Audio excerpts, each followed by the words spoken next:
I snapped awake to the sound of a woman crying, literally begging me to give her a baby. My body was absolutely trashed with a massive gash in my gut and blood everywhere. I was laid out on a rock-hard wooden bed, inside some sketchy mud brick room lit by a single oil lamp. This made zero sense. I literally just died in my past life, clobbered by a truck, while saving some kid on a construction site.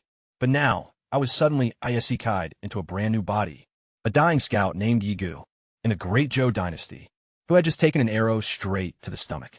The girl kneeling next to me was an absolute 10, like a traditional goddess, but she was pale as a ghost and shaking with fear.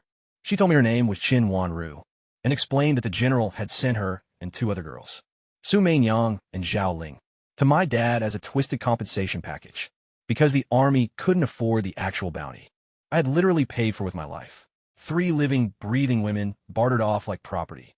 Then she laid out the brutal truth. One of them had to get pregnant with my kid, or the moment I kicked the bucket, all 3 would be dragged off to military brothels. An heir was their only ticket to survival.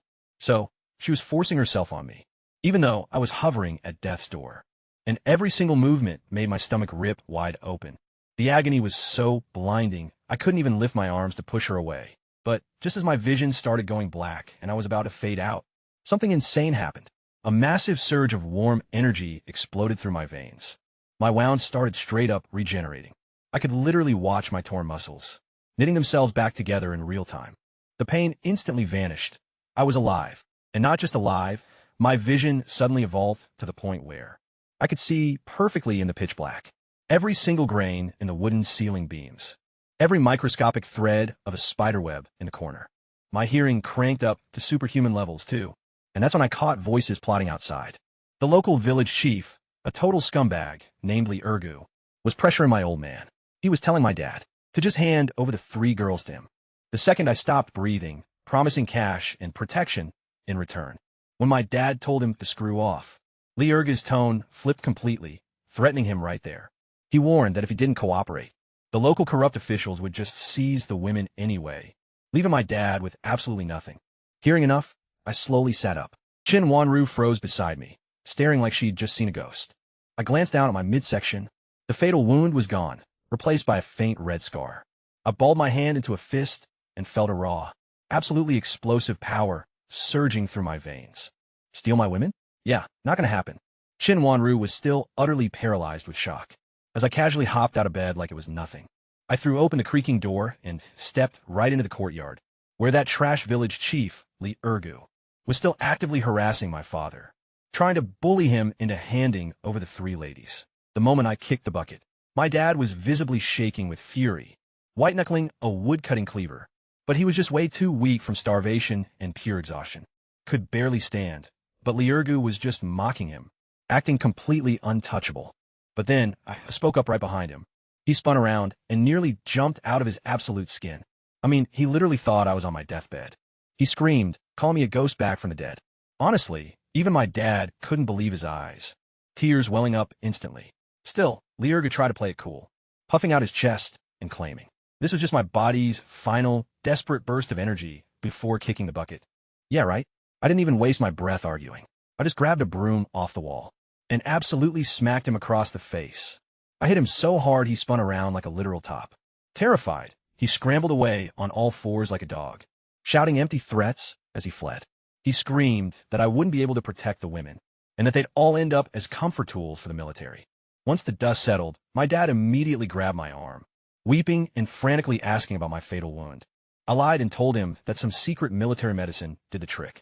He was skeptical, of course, but seeing me standing there perfectly fine and fully recovered, he finally let his guard down and breathed a sigh of relief. Right then, a cold reality hit me. If I wanted to survive in this brutal, unforgiving world, I needed to get strong fast. And the ultimate cheat code to that strength? The system. Which meant I needed to expand my family and have more kids. Just as I was thinking this, the other 2 women finally showed themselves. Su Min-young peeked out from behind a curtain, scanning me up and down with those flirty, seductive peach blossom eyes of hers. Meanwhile, Xiao Ling'er emerged from behind a pile of wood, tightly clutching a sharpened stick. Turns out, she was fully prepared to fight to the death. Looking at them, I realized all 3 of their fates now rested entirely on my shoulders. Suddenly, my stomach let out a massive growl. Right, None of us had eaten a single bite in days. The girls looked panicked because the pantry was completely bare. But without missing a beat, Xiao Linger grabbed a small, janky wooden bow and some crude arrows from a scrap pile, announcing she was heading to the back mountain to hunt some rabbits. Her dad used to be a master hunter, so she actually knew her way around a bow. I decided to tag along, eager to test out the limits of my newly upgraded body. The moment we stepped inside, the forest felt completely different. My senses were dialed to 11. I could hear every microscopic sound. The gentle rustle of leaves, bugs crawling through the dirt, even a single bird grooming its feathers. Miles away, my vision was insane, slicing through dense layers of branches to track even the slightest hint of movement. Xiao Linger clearly knew these woods like the back of her hand. She quickly set up a rope snare and began scanning for wild pheasants. But the brush was just too thick for her to spot anything. Meanwhile, thanks to my enhanced vision, I had already locked onto a fat, juicy gray rabbit hiding behind a tree trunk, peacefully chewing on some roots. I pointed it out to her, but it was completely invisible to her normal eyes. So I just picked up a sharp stone. Just as the rabbit sensed the danger and tried to bolt, I flicked my wrist with insane power. The rock rocketed through the air and sniped it dead. From a whopping 30 paces away, Xiao Linger's jaw literally hit the floor. She gasped, saying that even her veteran hunter dad couldn't pull off a shot like that. On our way back, I casually sniped a few pigeons out of the sky too. After all, my first wife was pregnant now, and she needed all the premium nutrition she could get. As we walked home, Xiao Linger excitedly chattered away, completely fangirling over my skills. I just listened quietly, basking in the raw, overwhelming power surging through my veins, while pulling up the glowing system panel inside my mind. And let me tell you, it was beautiful. Kids? Just one. But one was nowhere near enough. When Xiao Linger and I finally made it back to the courtyard with the rabbit and pigeons, the women completely lost their minds. Qin Wanru froze mid-shore and just stared dumbfounded. Su Mingyang was leaning against the doorframe, her eyes darting from our massive hall straight to me. Qin Wanru immediately started showering Linger with praise. But the poor girl's face turned bright red, and she shoved the entire catch into my arms, hyping me up to the moon about how I took down the rabbit with a single, sniper-like pebble from miles away. She even claimed I was way better than her own dad. Hearing that, the other two women completely paralyzed. I mean, just this morning, I was literally on death's door. I told them to quit daydreaming and start prepping the kitchen, and they instantly snapped into action. Water was boiling, feathers were flying, and guts were being cleaned. Seeing 3 beautiful women hustling around that beat-up ancient pot actually made this rundown shack feel like a cozy home. My dad sat on a rough stone stool, watching everything unfold with tears welling up in his cloudy, old eyes, muttering under his breath over and over that the heavens have finally shown our family some mercy.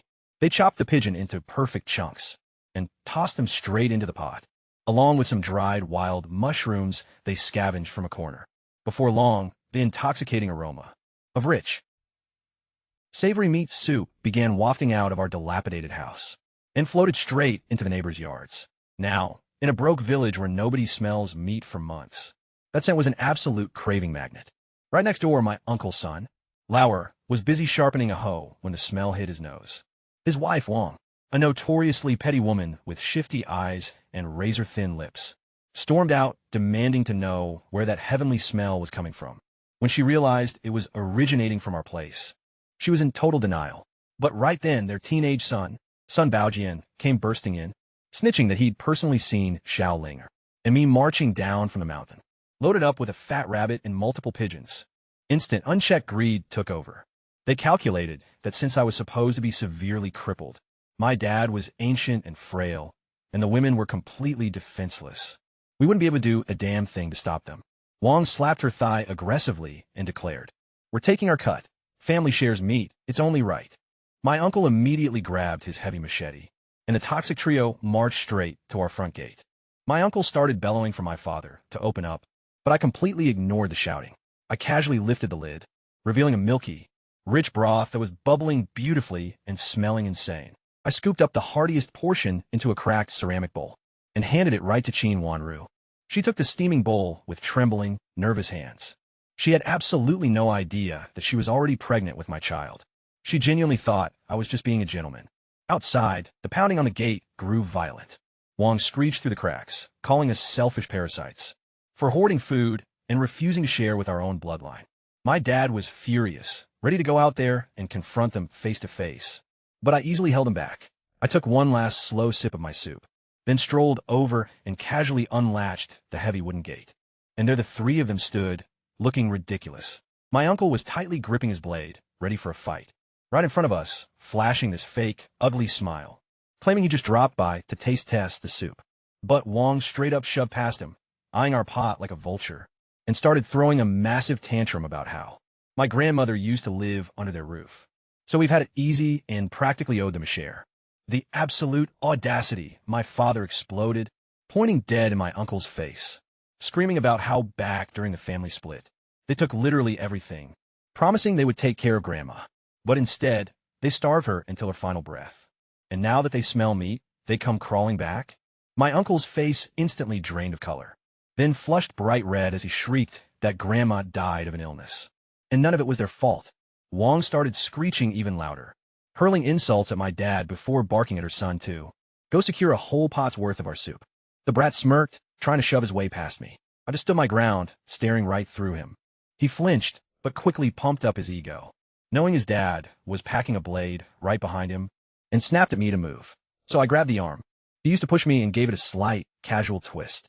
Instantly, he squealed like a slaughtered pig, and collapsed onto the dirt, his arm dangling completely useless.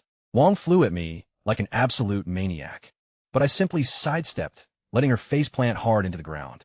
My uncle looked back and forth between his howling son and me, his hand visibly trembling on the hilt of his knife. Trying to sound tough, he roared that I had crossed the line, hurting my own flesh and blood before lunging the blade straight at my head.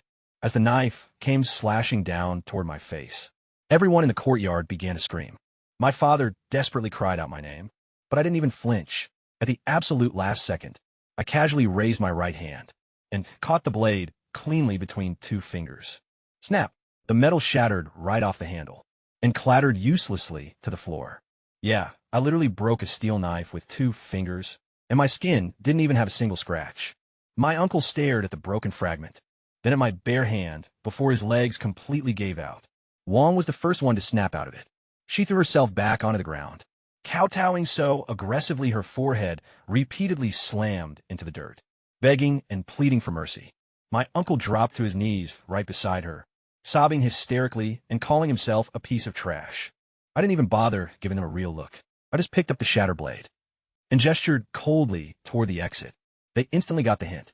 Scrambling to their feet, they grabbed their still wailing son and bolted out of the yard without daring to look back. Finally, total silence.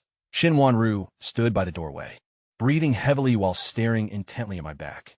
Meanwhile, Jiao Ling rushed up to me with literal stars in her eyes, gushing about how legendary that was. Su Mainyang was still leaning casually against the doorframe, but I could tell the vibe had completely shifted. She wasn't just watching this for cheap entertainment anymore. She was calculating her next move. She had just witnessed me effortlessly snap a blade, so she knew this wasn't ordinary human strength. I could see it in her eyes. She had just made up her mind about me. Later at dinner, the whole family gathered around the table, sipping on that rich meat broth. It felt like the most absolute feast this house had seen in months. My dad downed 2 entire bowls, and some color finally returned to his ghostly face. But then, he let out a heavy sigh and dropped a harsh reality check. Look, we only owned a few pathetic acres of wasteland, barely scraping by with enough grain for ourselves. And now we suddenly had 3 extra mouths to feed. How are we even supposed to survive? Hearing this, Qin Wanru and Xiao Linger instantly looked down, gripping their bowls in pure anxiety. Meanwhile, Su Minzhong just locked eyes with me, staring with those massive, soulful eyes. I finished off my very last drop of soup and straight up told my dad to chill. I assured him that I'd locked down the food situation. All they needed to do was keep the household running and stay alive. He completely wanted to argue, but he looked into my intense gaze and forced himself to swallow his words. He could instantly feel that his son was a totally different beast, ever since clawing his way back from the brink of death. Later that night, I kicked back on my rock-hard wooden bed and summoned the system inside my mind. A glowing, pale blue hologram materialized in the pitch black. Physical strength, 15, which is literally 3 times that of a normal human. Offspring count, 1. Qin Wanru, pregnant. The unlocked reward was that insane physical buff, along with instant high-speed regeneration. There was even a shop feature, but it was currently locked down. The main quest was simple. expand the bloodline, have more kids. Just one child had already tripled my power scaling and literally saved my life. What kind of god-tier stats would I get with more? In a brutal world where human life was dirt cheap, where even the corrupt village chief and my own trash uncle dared to step on us, absolute, overwhelming power was the only way to survive. I needed to grind for strength, and the meta to do that was to aggressively expand my family. While I was plotting my next move, my door creaked open. Su Minyoung quietly slipped inside, carrying a steaming basin of hot water. She had changed into a slightly worn, tight pink silk top that perfectly accentuated every single curve. Setting the basin down, she softly offered to help me wash up. Then, she casually dropped a bombshell. The three girls had a whole meeting. Earlier that afternoon, they had officially decided to set up a rotation schedule to help me rapidly build up the family line. Last night was Qin Wanru's turn, and since Xiao Linger was the youngest, she was slated for the final slot. So tonight, Su Minyoung whispered with a teasing smile. Leaning in close, it was officially her turn. I was honestly left speechless. They actually mapped out a whole timetable for this? I was technically supposed to be a patient, who just barely recovered from a fatal injury. Noticing my slight hesitation, she smoothly reached up to undo the ties of her dress, telling me to just lay back, relax, and let her handle absolutely everything. But during that wild night with Su Minyoung, the first attempt didn't hit the mark. A system alert flashed, notifying me that the conception had failed, urging me to try again. By this point, she was already half asleep, completely drained of energy. I softly asked if she was really in that much of a rush to sleep. Before her exhausted brain could even process what I meant, I showed her exactly what I intended. By the time I finally finished, she couldn't even lift a single finger and completely passed out. And right on cue, the system rang out with a totally different chime. Boom! Another kid on the way, baby! And the system rewarded me with a straight-up divine skill. The 100 Herbs Mastery. Instantly, an absolute flood of medical and botanical knowledge unlocked right into my brain.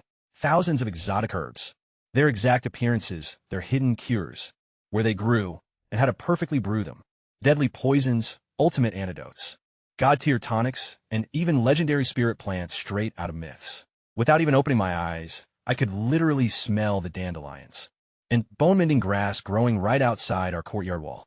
In a brutal world with basically zero doctors or medicine, this single skill was worth way more than actual gold. The next morning, I woke up feeling absolutely phenomenal. Qin Wanru was out by the well pulling up water, looking super pale and moving pretty sluggishly. Classic early signs of pregnancy. I immediately grabbed the bucket and told her to go sit down and rest. Right then, Xiao Linger came bouncing out full of energy, hyped up, and asking if we were heading out to hunt again. I smiled and told her that today we were going herb hunting instead. Just then, Su Mingyang stepped outside too, walking a little stiffly while rubbing her lower back. She totally blushed the second she saw me, but her eyes were full of life. She gently fixed my collar and whispered that she belonged to me now. I gave her a nod and told her she needed some high-grade herbal tonics to get her strength back. And honestly, so did Qin Wanru. Xiao Lingya insisted on tagging along to help carry all the loot. So right after breakfast, the two of us headed straight for the back mountain, towing an old wicker basket. Bro, the forest looked completely different to me now. Every single plant suddenly had a name, a unique purpose, and a story. I started pointing things out as we walked. Those highly toxic red berries hidden under the brush, and a rare fern called dragon scale, sprouting from the rocky crevices. Turns out, if you dry and grind it, it makes an elite wound medicine. Even a basic planting grass, right under our boots, could be boiled into a perfect detox tea to clear out body heat. Xiao Linger's jaw was literally on the floor. I mean, she'd grown up roaming these exact mountains, and thought she knew them inside out. But most of the mind-blowing secrets I dropped, she'd never heard of. To keep it casual, I told her I picked it all up from a seasoned medic back during my army days. Hey, it was way easier than try to explain a literal cheat system.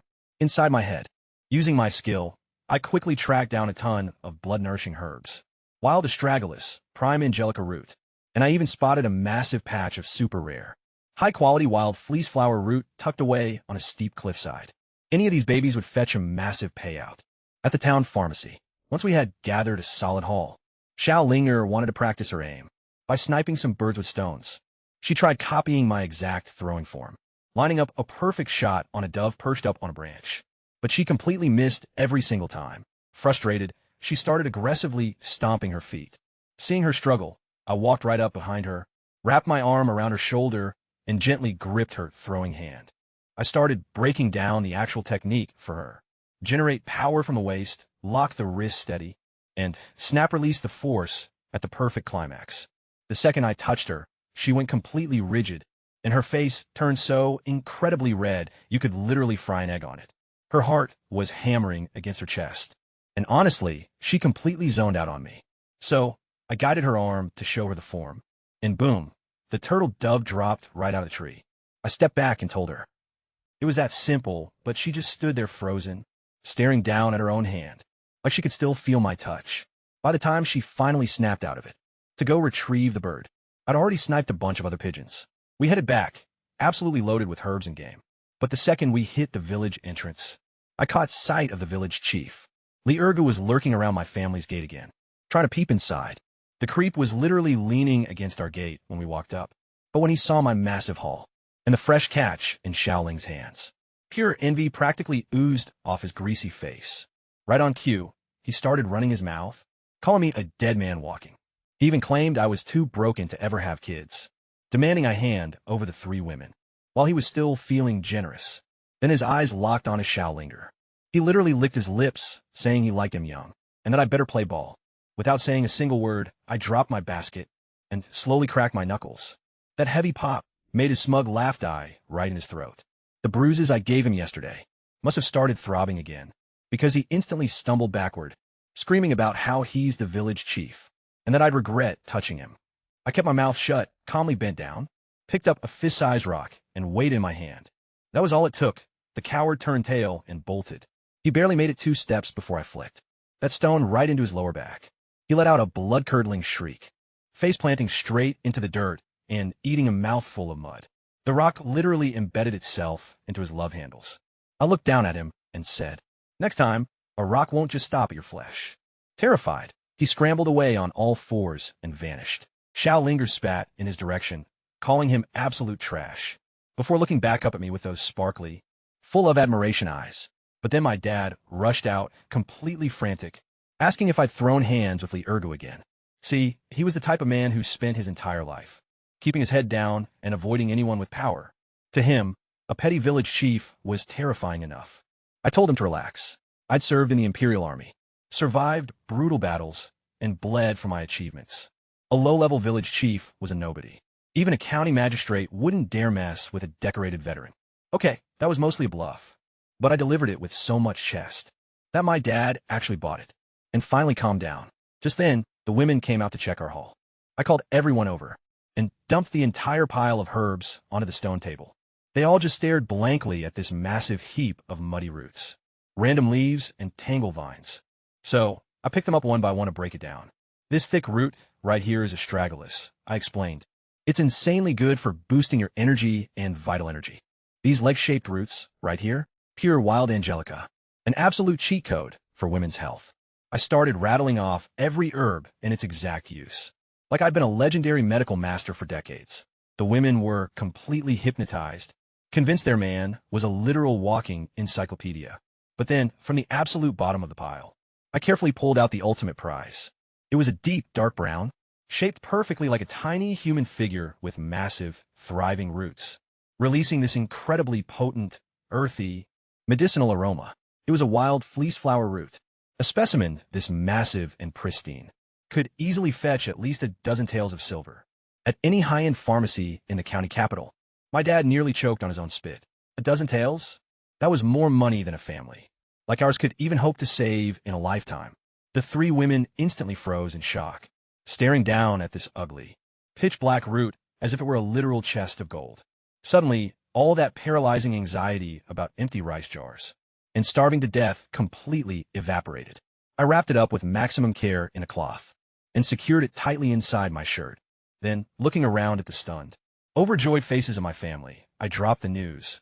Tomorrow, I'm heading straight to the county capital to flip these herbs for hard cash and heavy rations. Early the next morning, well before the sun could even break the horizon, I geared up to make my move to the city. My dad clearly hadn't slept a wink, his eyes hollow and completely flooded with anxiety. He gripped my arm, begging me to hold off for just a few days, stressing how brutal the road was, and that my body had barely even recovered yet.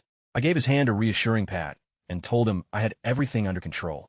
I had that precious fleece flower root, swaddled securely in rough fabric, and safely tucked away against my chest. I let him know Xiao Linger was coming along, so I'd have some solid backup on the trek, and that he just needed to hold down the fort and guard the house. Xiao Lingeres face instantly l'yop. The absolute second she realized she was invited. The trail to the city was nothing but a desolate dirt path, completely littered with treacherous potholes and ruts. We'd been hiking for about an hour when I spotted trouble. Waiting for us just around a sharp bend, a shady squad of thugs was lounging beneath a twisted, crooked tree, completely blocking the road. There were 4 of them in total. Their ringleader was a menacing, rugged brute with a single eye, and a terrifying knife scar slicing straight down his face. The exact microsecond his gaze landed on Xiaoling, looking young, innocent, and stunning in her simple, form-fitting outfit. His lone eye flared with pure, predatory malice. A scrawny, rat-faced lackey let out a piercing, sleazy whistle, and stepped right into the center of our path with a disgusting grin. He called out to her as little sister, mockingly offering to escort her safely to the county town. Xiao Linger's face drained of all color as she instinctively ducked behind me, clutching the back of my shirt with both hands, her fingers trembling uncontrollably. I could feel her entire body pressing hard against my back, desperately trying to shrink herself out of sight. I halted my steps and stared them down, completely unfazed. The one-eyed boss slowly stood up, lazily swinging a heavy wooden club as he sized me up, taking note of my battered peasant clothes. They took one look at me, thought I was a total nobody, and gave me an ultimatum. Leave the girl behind so they could have some fun, and I'd be allowed to walk away in one piece. Without saying a word, I just stepped to the side of the road, eyeballed a thick tree branch, about the size of my forearm, and snapped it clean off. I tossed it up and weighed it in my hand a few times, just to get a feel for the balance. Seeing this, the 4 thugs completely burst out laughing. One guy literally slapped his knee, mocking me, asking if I seriously planned on fighting them. With a literal twig, he called me a psycho. Suddenly, the one-eyed leader raised his club and charged straight at me, cutting off his own sentence without even finishing the threat. His club came crashing down, aiming right for my skull. But my branch was light years faster. It sliced through the air with a whistle, and struck the absolute perfect pressure point on his wrist, right where the bones meet. The crack was devastatingly loud. His wrist instantly shattered, sending the club flying out of his grip as he collapsed to his knees, howling in pure agony. He clutched his hand, which was now dangling at a completely unnatural angle. The other 2 goons hadn't even processed what just happened. I lunged forward, whipping the branch left and right in a flash. 2 lightning-fast strikes, landing square on each man's kneecap. They dropped like sacks of potatoes at the exact same time, faces twisting in pure torture as they rolled around in the dirt. Clutching their shattered legs, they couldn't even squeeze out a scream before slamming into the ground. The skinny, rat-faced punk was the only one left standing. His legs immediately turned to absolute jelly. A massive dark stain rapidly spread down the front of his pants, and a foul, sour stench filled the air. Yep, he literally pissed himself. He spun around and bolted for his life. With a flick of my wrist, I launched the branch right after him, like a sniper's arrow. It struck him dead center, right between the shoulder blades. He ate absolute dirt, face planting into the ground and knocking out cold. Just like that, 4 grown men down in a matter of seconds, all with a single tree branch. Xiao Linger was still frozen behind me. Her jaw dropped so low you could literally fit a whole egg in her mouth. She stared blankly at the groaning, broken bodies on the ground, then at me, then back at the bodies completely brain-broken. I casually tossed away the splintered remnant of the branch, dusted off my hands, and coldly told her to keep up. She snapped out of her trance and scrambled frantically after me.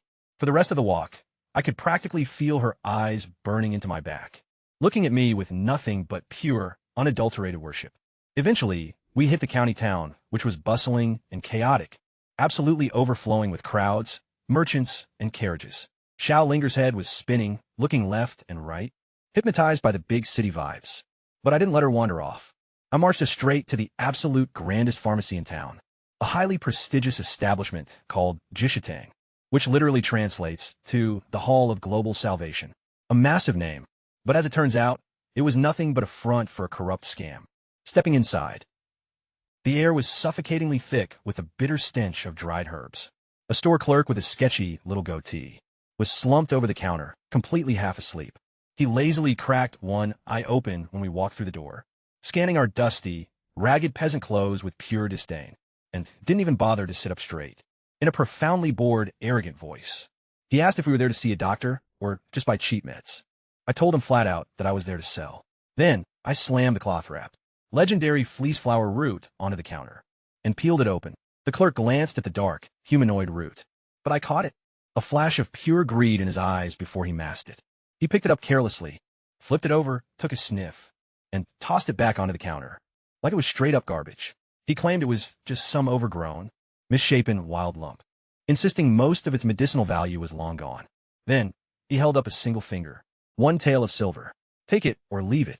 Xiao Linger's face puffed up with rage, looking ready to absolutely blow up at him, but I placed a hand on her shoulder to hold her back. I didn't even bother arguing the price.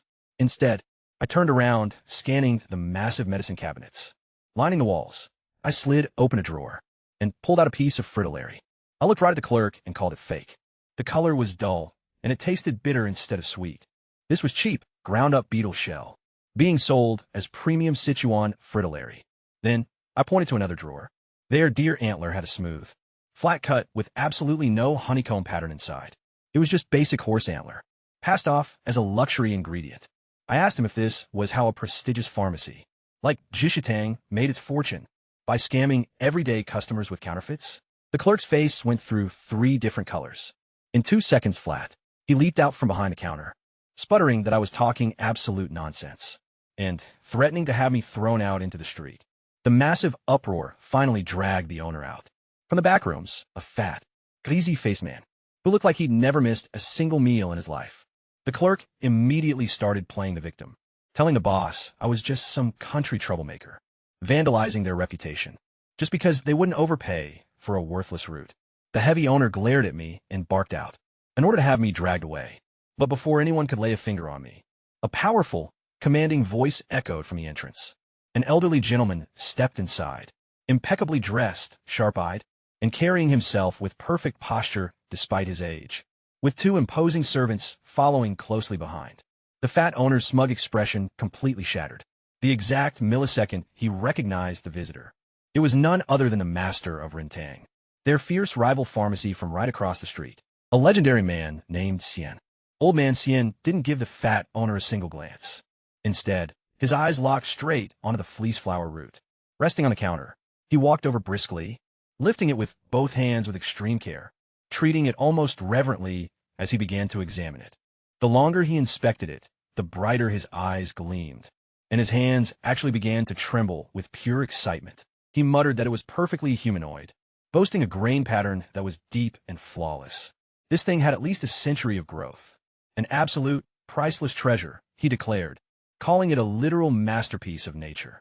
Suddenly, he snapped his gaze up to me, and with the utmost politeness, asked if I was looking to sell. I gave him a nod, and he locked in 20 silver taels. Without blinking an eye, 20 taels. The Jishitang boss and his smug clerk looked like they just swallowed straight poison. 1 measly tael, that's all those scammers tried to rip me off for. I told old Chien we had a deal, and he immediately sent his servant to go grab the cash. Seconds later, a heavy, solid 20-tael silver ingot was slapped right into my palm. It felt beautifully real. I pocketed it, gave the old man a respectful nod, and walked right out of Jishitang without giving those 2 frauds another single look. With 20 silver taels absolutely burning a hole in my pocket, I immediately hit up the local market. First stop, the grain shop. I copped 2 massive sacks of premium white flour and a whole sack of high-grade millet. Real flour, too. None of that gritty, low-tier trash, mixed with dirt and husk that the poor families usually force down. Next up, the butcher shop. I bought 10 whole pounds of prime, fatty pork belly. The good stuff, perfectly layered with meat and fat, that would keep the family feasting for days. I also grabbed a massive basket of fresh eggs. As we passed by the clothing shop, I paused, stepped inside, and picked out some heavy-duty, top-tier fabric, enough to tailor a brand-new outfit for my dad. For Chen Wanru, for Su Mainyang, for little Xiao Linger, and obviously for myself. Nothing over the top, just warm, durable gear. When I handed Xiao Linger her share, she clutched it tight to her chest and couldn't stop running her hands over the smooth material, smiling so hard her eyes curved into tiny, happy crescents. For a kid who had probably never owned a single new thing in her life, this literally meant the world. By that point, we had way too much loot to carry by hand. So, I dropped a few copper coins to hire an old farmer with an ox cart. We loaded up the massive haul and flexed all the way home. The sun was just starting to set as our cart rolled into the village. And instantly, every single person lost their minds. Heads were popping out of doorways and peering over fences. They were staring daggers at the massive sacks of premium grain piled up, at that thick, glorious slab of pork belly swinging from the hook, at the overflowing basket of eggs and the rolls of fresh fabric. The cart creaked along, stopping right in front of our main gate. I could literally feel the entire village's gaze, burning straight into my back. They were paralyzed, totally jealous and completely baffled as to how a family with a dying man had suddenly become the richest house on the block overnight. As the ox cart ground to a halt right before our broken down front gate, it felt like the entire neighborhood collective stopped breathing. Every single I was glued to the insane loot stacked on that cart. 2 massive sacks of elite white flour, a whole bag of golden millet, that thick, juicy slab of pork belly dangling off the side, a basket overflowing with perfectly arranged eggs, and premium rolls of deep, indigo blue cotton fabric practically glowing in the twilight. For a dirt-poor village like ours, where people were lucky to even smell meat once a year, this haul might as well have been a king's ransom. My dad was the very first one to rush outside, completely speechless as he stared at the cart, and his lips began to tremble, caught in that brutal zone between a smile and pure tears. Just then, Shin Wanru and Su Myong-young stepped outside, leaning heavily against the doorframe. The second Shin Wanru locked eyes with that flower.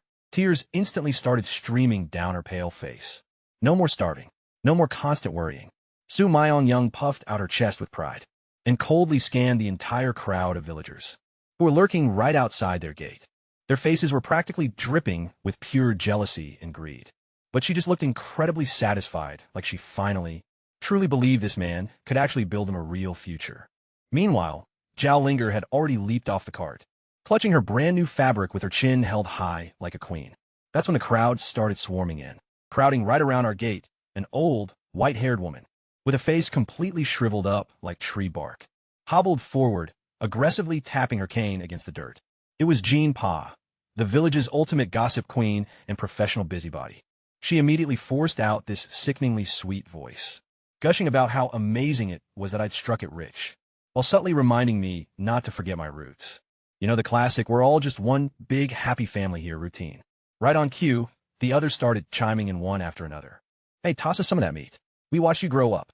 Don't be greedy now. We're all from the same village.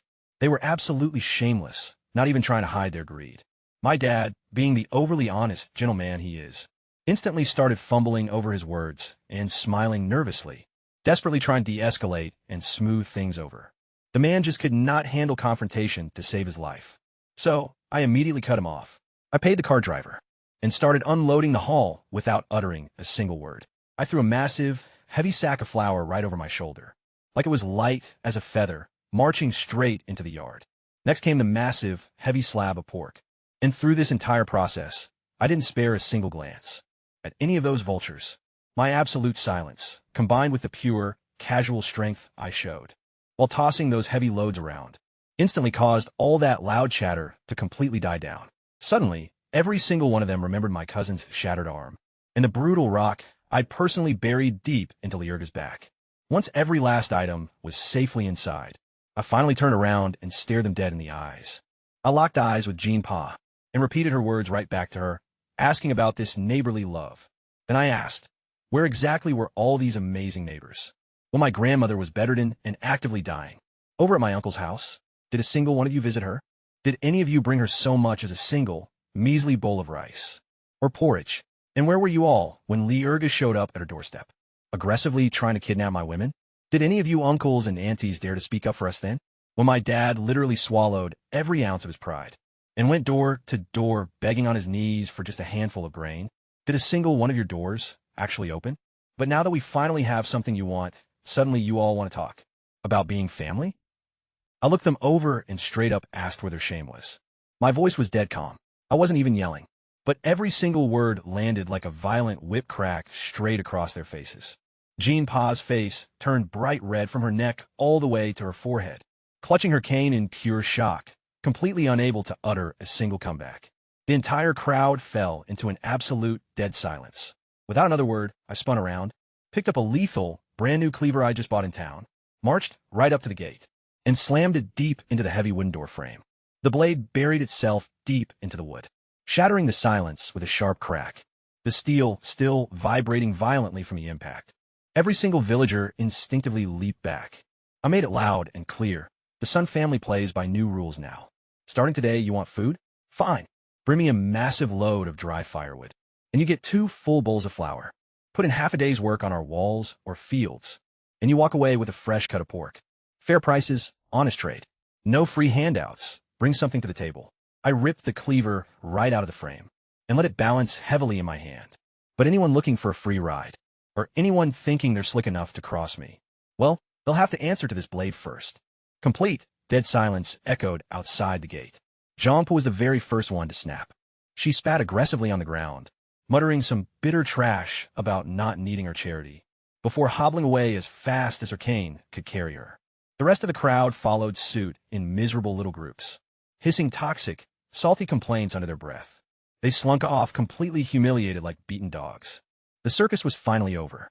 That night, for the first time in our entire lives, the heavenly aroma of actual gourmet cooking filled our cramped mud house. Laid out on the battered wooden table was a massive bowl of rich braised pork, a golden plate of perfectly scrambled eggs, a simmering pot of savory meat soup, and a mountain of steaming, fluffy, white flour buns. My father's hands shook violently, just holding his bowl. In all his years of suffering, he had never seen a feast like this. Chin Wanru and Su Meiyong ate in stunned silence, their eyes pooling with overwhelmed tears.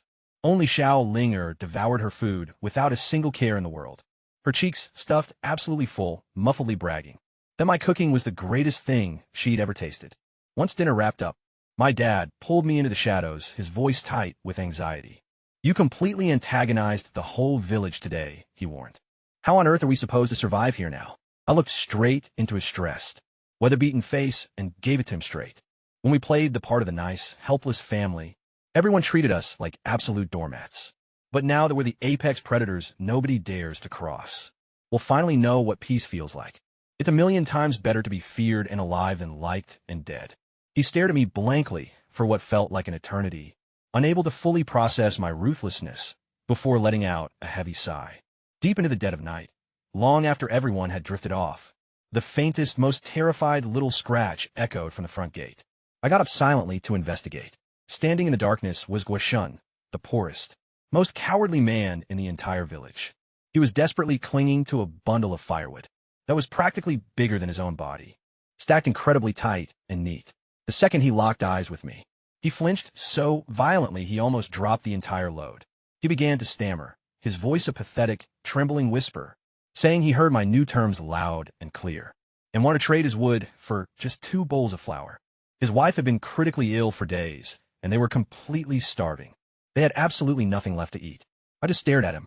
Then my eyes drifted down to that massive bundle of firewood, realizing it was likely every bit of energy he had left. Without uttering a single word, I turned around and walked back inside. A second later, I walked back out holding a small cloth sack and shoved it right into his arms. He gave a squeeze, at least 5 or 6 pounds of pure flour. This was worth way more than a simple stack of firewood. His hands began to shake, his eyes widening in absolute shock. He stammered, trying to find the words, but I just told him to take it home and make some hot porridge for his sick wife. With that, I shut the front gate. As Goshen vanished into the dark night, clutching his prize, I bolted the door and turned around to face my family. My dad looked completely torn. He was proud of my generosity, but terrified I was painting a massive target on our backs. Meanwhile, Chin Wanru and Su Minyoung quietly cleaned up the room, stealing anxious glances at me. Then, Zhao Linger came bouncing over with a basin of fresh, well, water so I could wash up. I looked at them all and told them to relax. Everything was completely under control. With that reassurance, everyone finally turned in for the night. Lying in the dark, I pulled up the system interface. In my mind, my physical strength had skyrocketed to 24 times that of an average human, and I had 2 kids on the way. Yet, the main shop feature was still locked tight, and the core mission still read, "Expand the clan, build your power." I stared intensely at those words, deep in thought. Expanding the family couldn't just mean popping out more babies. In a brutal world like this, a real clan needed massive land, endless capital, and loyal muscle. We needed an impenetrable fortress that nobody would dare mess with. Not these crumbling mud shacks, we currently called home. It finally clicked. To unlock that sweet system shop, I had to start building a literal empire. The very next morning, right at the crack of dawn, faint rustling sounds echoed outside the gate. I stepped outside and spotted Goshen. He had already stacked his logs perfectly against our wall and was vigorously sweeping our courtyard with a ragged old broom, desperately trying to earn his keep. The second he saw me, he froze up and began nervously wringing his hands, stammering that he just wanted to be useful. I looked him in the eye and said I didn't accept charity labor. His face went completely pale, and he looked like he was about to burst into tears, thinking he had somehow offended me. Before he could spiral, I cut him off. I told him that if he worked for me, he'd get paid real, cold hard cash. 50 copper coins a day, plus 2 full meals. His jaw hit the floor. In the main city, backbreaking slave labor only netted you 30 coppers a day. He instantly dropped to his knees, trying to kowtow and beg, calling me his absolute savior. I hoisted him right back up and made it clear, we don't do that groveling stuff in the Sun family. He was my official employee now. Do the work right, get your bag. Simple as that. The exact moment he agreed, a glorious system notification chimed in my head. Congratulations. You have recruited your first household servant and successfully unlocked the family retainer system. The reward? 1 full tael of silver per day, automatically deposited straight into my system inventory. Every single midnight, ready for me to withdraw whenever I wanted. 1 tael a day meant 30 taels a month. Just like that, our financial struggles were officially over. I looked at this scrawny, unbelievably grateful man standing before me, and sudden realization hit me. Expanding. The clan had a completely different path. It wasn't just about bloodlines, it was about building a following. My ultimate squad. To build a true empire, Goshen grabbed a hoe and absolutely went to town on the wasteland behind the house. The man looked completely possessed, never stopping for air. Zero complaints, just tearing through that overgrown dirt, like his entire life depended on it. Meanwhile, I gathered the rest of the crew in the yard. My dad, Qin Wanru, Su Meiyong, and Zhao Ling. It was time to lay down phase 1 of the master plan. Step 1. Demolish the pathetic crumbling yard wall and rebuild it massive. We're talking so thick and high that no nosy villager would ever dare peek inside. Step 2. As soon as Goshen finishes tilling the soil, we're planting crops and fresh veggies for our own private stash. Step 3. And this is the bombshell that completely broke my dad's brain. We're leveling these leaking mud huts to the ground. He instantly panicked, asking where the hell we'd live. I just grinned and told him we're upgrading. No more cheap mud bricks. We're talking green brick estate with a premium tiled roof. The kind of elite luxury mansion only the wealthiest families own. My dad's jaw was literally shaking. He stuttered, asking how we could ever afford that. I casually told him I'd handle the cash. End of story, conversation over. Sumi Yang just locked eyes with me, her gaze completely intense. And I knew right then she realized one thing. This man is a winner, and it's time to bet everything on him. By sunset, Goshen had magically cleared half the backyard. He was absolutely drenched in sweat, but rocking a massive smile. I counted out 50 shiny copper coins and dropped them into his hand. Right then and there. His hands were visibly trembling from the sheer weight of it. But then, I had an even better idea. Qin Wanru and Su Meiyong were both expecting babies now, meaning heavy chores were completely out of the question. Cooking 3 meals a day, hauling water, scrubbing laundry. I asked Goshen if his wife knew how to cook. He nodded like crazy, flexing that she was incredibly fast and capable. Perfect. Tell her to show up tomorrow. She's officially taking over all the meal prep and laundry for my house. Her salary?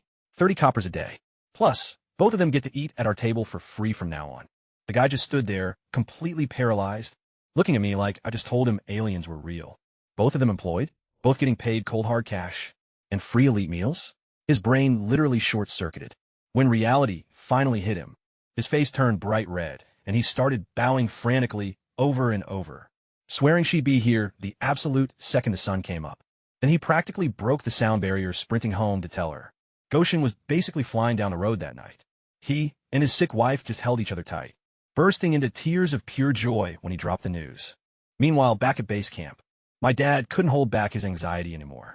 He asked how he could possibly afford 80 coppers a day, on top of feeding 2 extra mouths. We were supposed to be completely broke. I just gave him a cool look and told him to stop stressing about the funds. That's all it took. He immediately swallowed the rest of his doubts. Qin Wanru and Su Meiyong secretly exchanged a look. Yeah, they thought the spending spree was insane too. But seeing how ridiculously calm and confident I was, Their panic totally melted away. As for Xiaolinga, she just stared at me, with pure, unadulterated worship in her eyes. Every single move I made was pure perfection. That night, I kicked back in bed and pulled up the system interface. And boom, the panel confirmed it. 1 tael of silver per day for every single household servant. If Goshing's wife jumped on board too, that is sweet 2 taels flowing in daily, which stacks up to 60 taels a month. Meanwhile, I was only paying them a combined total of 80 copper coins a day, which barely even scratches 2 taels for the entire month. The profit margins here were absolutely insane. Now I finally decoded what the system meant by growing the family. It wasn't just about spawning kids. Loyal retainers counted as family, too. Devoted followers unlocked the cheat code. I was on the ultimate path to riches. With this kind of unstoppable passive income, building a massive luxury mansion was no longer a pipe dream. The very next morning, way before sunrise, Goshing and his wife, Xia, were already standing at our front gate, ready to hustle. She looked frail and malnourished, her face pale and exhausted. But her eyes were sharp, honest, and filled with determination. She gave a deep, respectful bow to me and my father, without uttering a single word, and headed straight for the kitchen to start grinding. I instructed Shun Wanru and the crew to help her get settled in. Then I laid out the master plan once again and assigned everyone their specific roles. My dad was getting too old for grueling manual labor, so I put him in charge of mixing the mortar and supervising the site. Senbanpru, Suminyang, and Xiaolinga were tasked with helping Goshing haul the lighter materials. As for me, I ripped off my shirt, flexing a set of rock-hard, perfectly sculpted muscles, and dove straight into the heavy lifting. Word that I hired Goshing and his wife for a staggering 80 coins a day, spread through the entire village like wildfire. By sunrise, right under the crooked tree at the village entrance, all the local bums gathered to talk major trash. They claimed I had totally lost my mind. 80 coins was what master craftsmen in the city made. They sneered, saying I was just flexing, with zero actual cash to back it up. But then, someone dropped the bomb that I was planning to tear down our old mud shacks and build premium brick estates with actual tile roofs.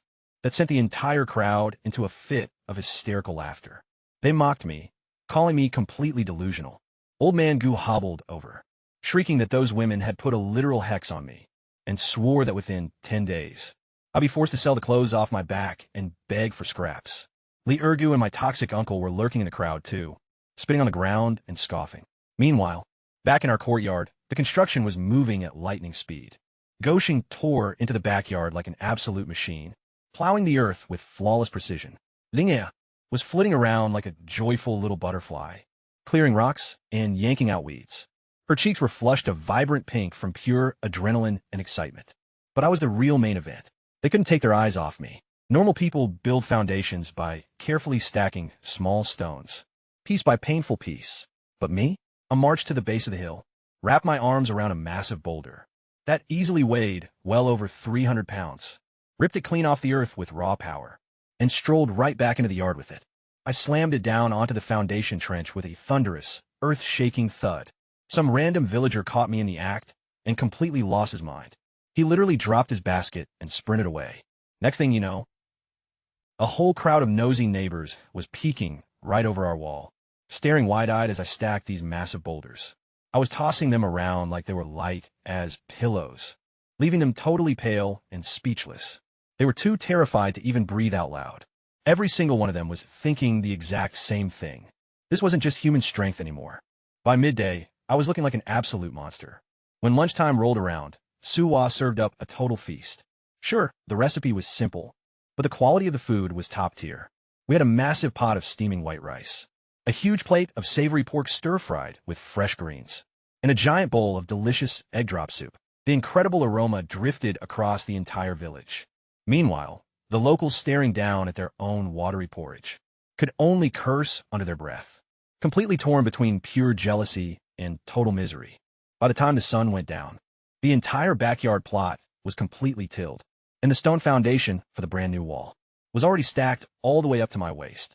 Right there in front of everyone, I counted out 80 shiny copper coins and slapped them right into Goshing's hand. He and Suwa stared down at that heavy stack of cash, their hands shaking as their eyes welled up with tears. They thanked me a million times before finally turning to walk home, but they barely even made it down the street. Right at the edge of the village, Li Ergu and his little squad of thugs were waiting in ambush. He aggressively blocked their path, glaring at the coins clutched in Goshing's fist, with that repulsive, arrogant smirk on his face. He coldly warned Goshing that choosing to work for me meant making enemies with the entire village, telling him he better think long and hard about it. Then, he leaned in close and hissed a low, menacing threat. He reminded him that I wouldn't be around to protect him forever, and that he and his wife still had to live in this neighborhood. Goshing squeezed his hard-earned money tight, and desperately tried to shield his wife behind his back. Bully Ergo stood there blocking them like a brick wall. He aggressively reached for Goshing's cash, demanding a cut as a mandatory tax for the village chief. Suddenly, one of his goons grabbed Sua, calling her little sister, with a disgusting, slimy grin that made her shriek in terror.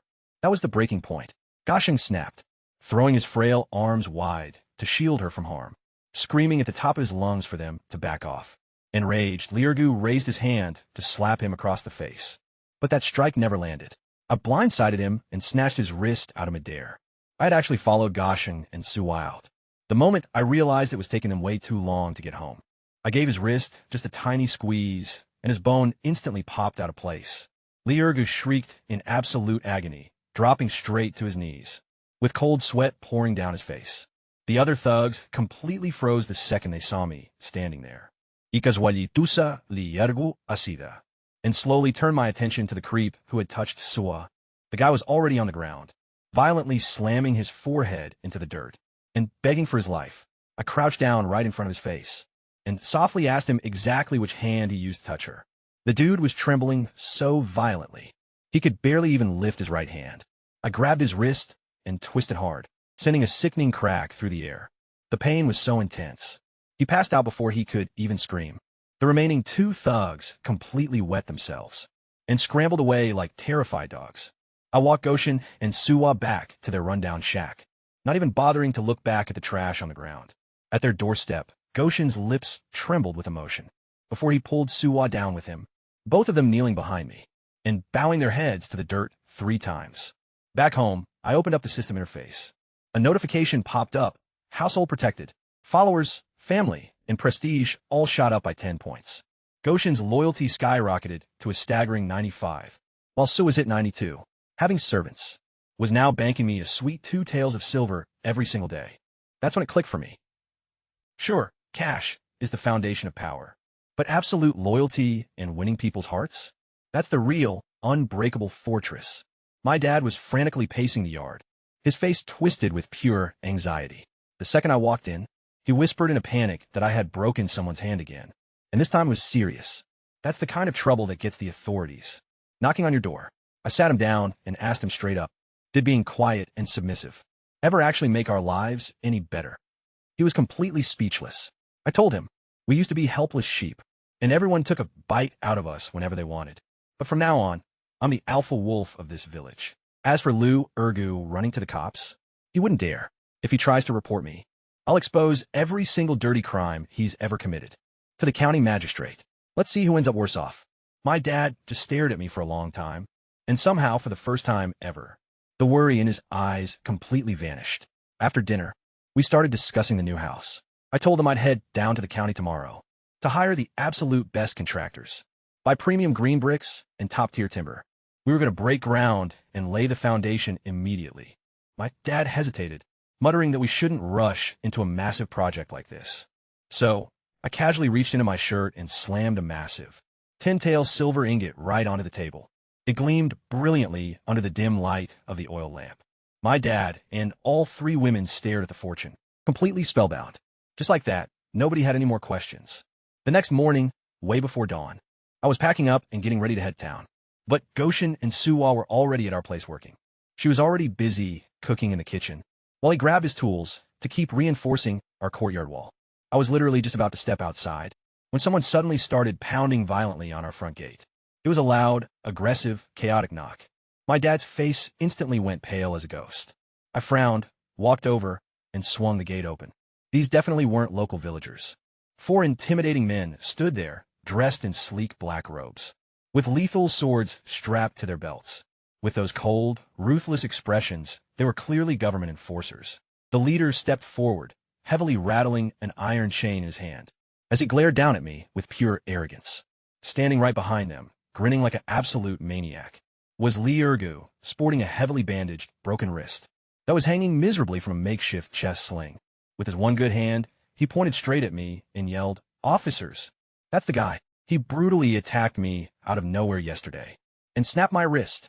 Right on cue, the courtyard gate swung open, revealing 4 imposing Imperial government guards, clad in jet black armor with lethal swords strapped to their hips. They radiated pure, menacing energy. The squad leader, a hardened man known as Constable Wong, ominously rattled a heavy iron chain in his hand.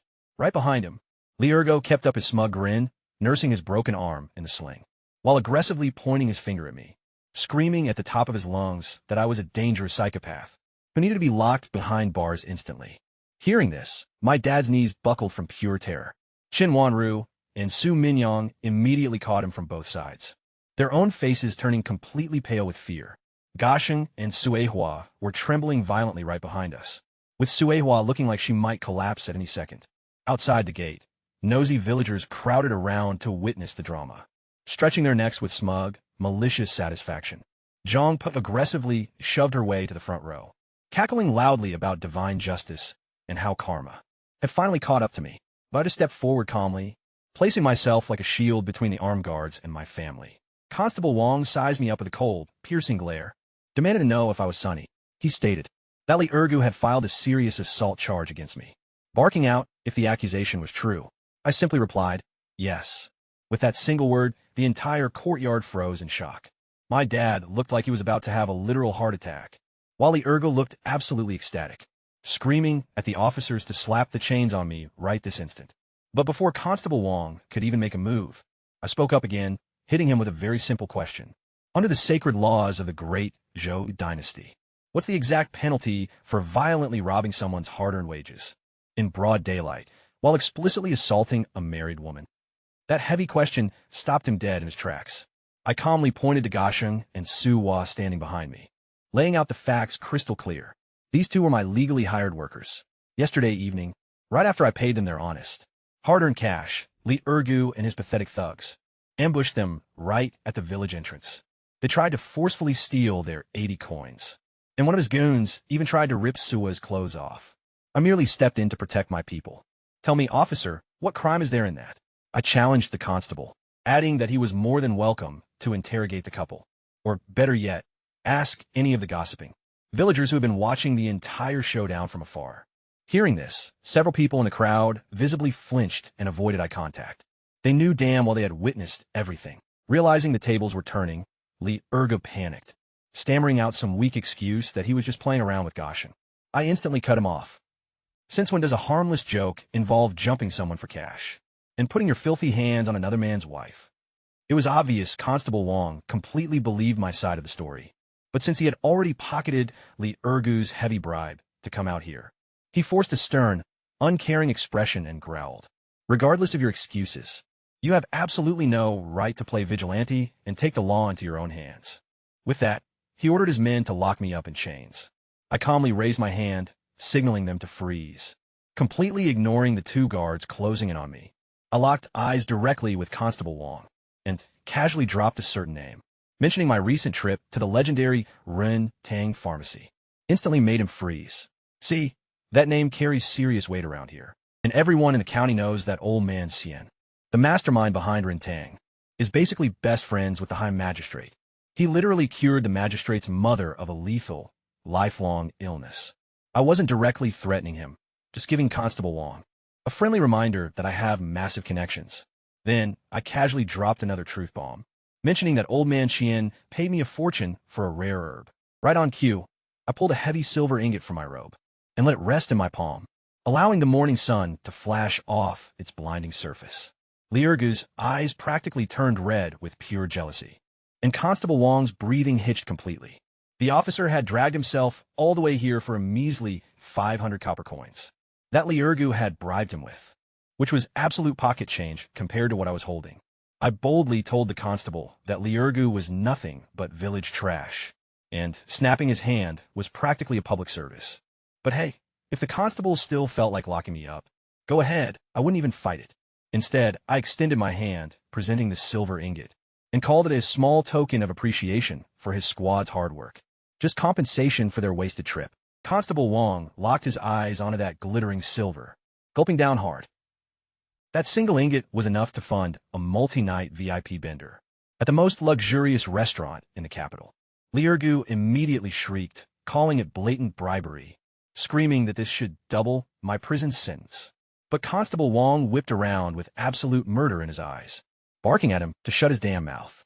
He snatched the silver from my grip with insane speed, like he was afraid it might vanish into thin air, shoved it deep into his uniform, and his entire demeanor flipped a full 180. He announced, loud enough for the whole neighborhood to hear, that after a thorough, professional investigation, this entire mess was 100% Liurgu's fault. For instigating the fight, my actions? Completely justified. Pure self-defense. Case closed. Every single villager's jaw literally hit the floor. Liurgu stood there completely frozen, looking like he'd just been struck by lightning. But before he could even stammer out a single protest, Constable Wong marched right up and delivered a brutal kick straight to his shin. Liurgu let out a pathetic shriek, collapsing into the dirt. But the constable kicked him twice more for good measure, blasting him as a toxic village parasite who loves wasting government resources. He explicitly threatened to throw him into the darkest dungeon if he ever caused drama around here again. Terrified, Liurgu scrambled away on all fours, too afraid to look back. Just like that, a highly dramatic arrest turned into a total comedy sketch. In a matter of minutes, Constable Wong smoothly brushed off his uniform, gave me a deeply respectful salute, and told me that if any of these local losers ever gave me trouble again, I should come straight to his office at the county headquarters. The guy was actively trying to buy my friendship now. I offered a polite, cool nod of thanks, and with a swift wave, he gathered his completely bewildered guards and rolled out. Instantly, the entire courtyard fell dead silent. Every single villager locked their eyes on me, staring as if I were some kind of mythical, terrifying beast they'd never witnessed before. Jompa stood there with her mouth hanging wide open, all her arrogant talk about karma completely choking in her throat. And the second I turned my cold gaze over the crowd, they scattered like a flock of startled birds, heads glued to the ground, utterly terrified to utter a single word. The moment I shut that gate, my dad finally let out a breath he'd been holding his whole life. The man looked like he had just been dragged out of a raging river. Meanwhile, Chin Wanru and Su Mainyang were staring at my back, their eyes filled with pure, unadulterated awe. But Xiaolinga, she straight up launched herself at me, her eyes practically sparkling with adrenaline, screaming about how insanely hyped she was. But once the coast was clear, my dad completely collapsed onto the dirt, gasping for air like he was drowning. And of course, the first thing out of his mouth was agonizing over those 10 silver taels. He couldn't process the fact that I'd just thrown them away. His face was physically twitching with regret, just thinking about it. So I helped him back onto his stone stool and broke it down for him real simple. Those 10 taels literally bought us the ultimate green light to build our mansion, in total peace, guaranteeing nobody would ever dare screw with us again. Think about it. If I'd been dragged off to a cell today, this entire family would have completely crumbled. Once he looked at the bigger picture, that massive bribe didn't feel like such a waste anymore. Now, Xiaolinger couldn't care less about the financial drama. All she knew was that I had completely handled the bad guys. She flew over and locked herself onto my arm, chirping away like a little sparrow while I patted her head. Over in the corner, Goshen and Sowa were still frozen, completely shaken to their core. The way they looked at me had completely transformed. I wasn't just a guy signing their paychecks anymore. I was their ultimate protector, the absolute powerhouse who could hold up the sky for them. I clapped my hands loudly, snapping everyone back to reality and telling them to get to work. Zero complaints. Goshen started swinging his hoe with insane intensity, and Suwa stood with a whole new level of confidence in the kitchen. Meanwhile, the gossip ripped through the village like wildfire. Word got out that, son, you dropped 10 silver taels, put the local constable in his pocket, and treated the village chief like a straight-up ragdoll. Just like that, the entire village's vibe completely flipped. Yesterday, they were smug, preying on my downfall. Today, it was pure, unadulterated terror. Everyone realized I didn't just possess monstrous strength and deep pockets. I had the corrupt government on speed dial, too. Liurgu had spent years terrorizing this village. But against me, he was a total nobody. The Sun family was officially untouchable. Now, half the haters who were talking trash just yesterday refused to even step outside their houses, terrified they might accidentally cross my path. Zhang, Baby literally barricaded herself indoors, jamming a massive rock against her entrance, too scared to show her face the entire day. But by the time afternoon rolled around, something completely unexpected happened. A massive crowd of villagers swarmed our front gate once again. Except this time, they weren't there to mock us or make demands. They stood there completely hunched over, wearing these anxious, people-pleasing smiles while holding out peace offerings. Bundles of premium firewood in baskets stuffed with wild greens. Nobody dared to knock, and nobody dared to make sound. They just stood there waiting. Goshen finally spotted them when he went out to empty the dishwater. They desperately told him they wanted to work for me. They'd heard rumors about the massive estate I was building and wanted to volunteer for the heavy lifting. Digging ditches, building walls, whatever I needed done. And honestly, these were the exact same people who had ignored Goshen his entire life. Now they're calling him brother, with these massive, fake grins. So I walked out. The crowd instantly parted, clearing a straight path for me. You could hear a pin drop. I stared down every single face. One by one, I remembered all of them, every mocking look they had on their faces. While watching our family struggle, I stopped right in front of the loudmouth, who was hyping up Lee Ergu. Literally, just yesterday, he was bowing so low his spine was basically parallel to the floor. Swearing up and down he was strong and ready to work.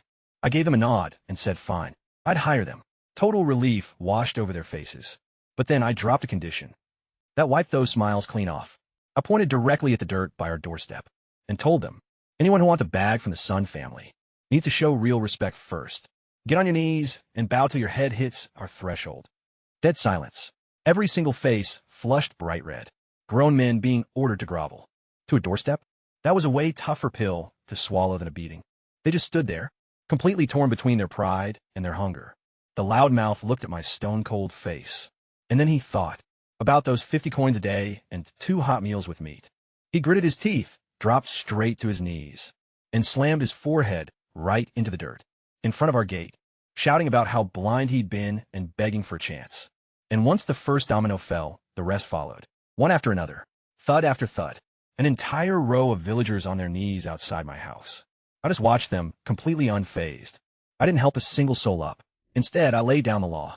Anyone who just bowed better be back here before sunrise tomorrow, carrying a full load of premium, dry firewood. Do that, and you're hired.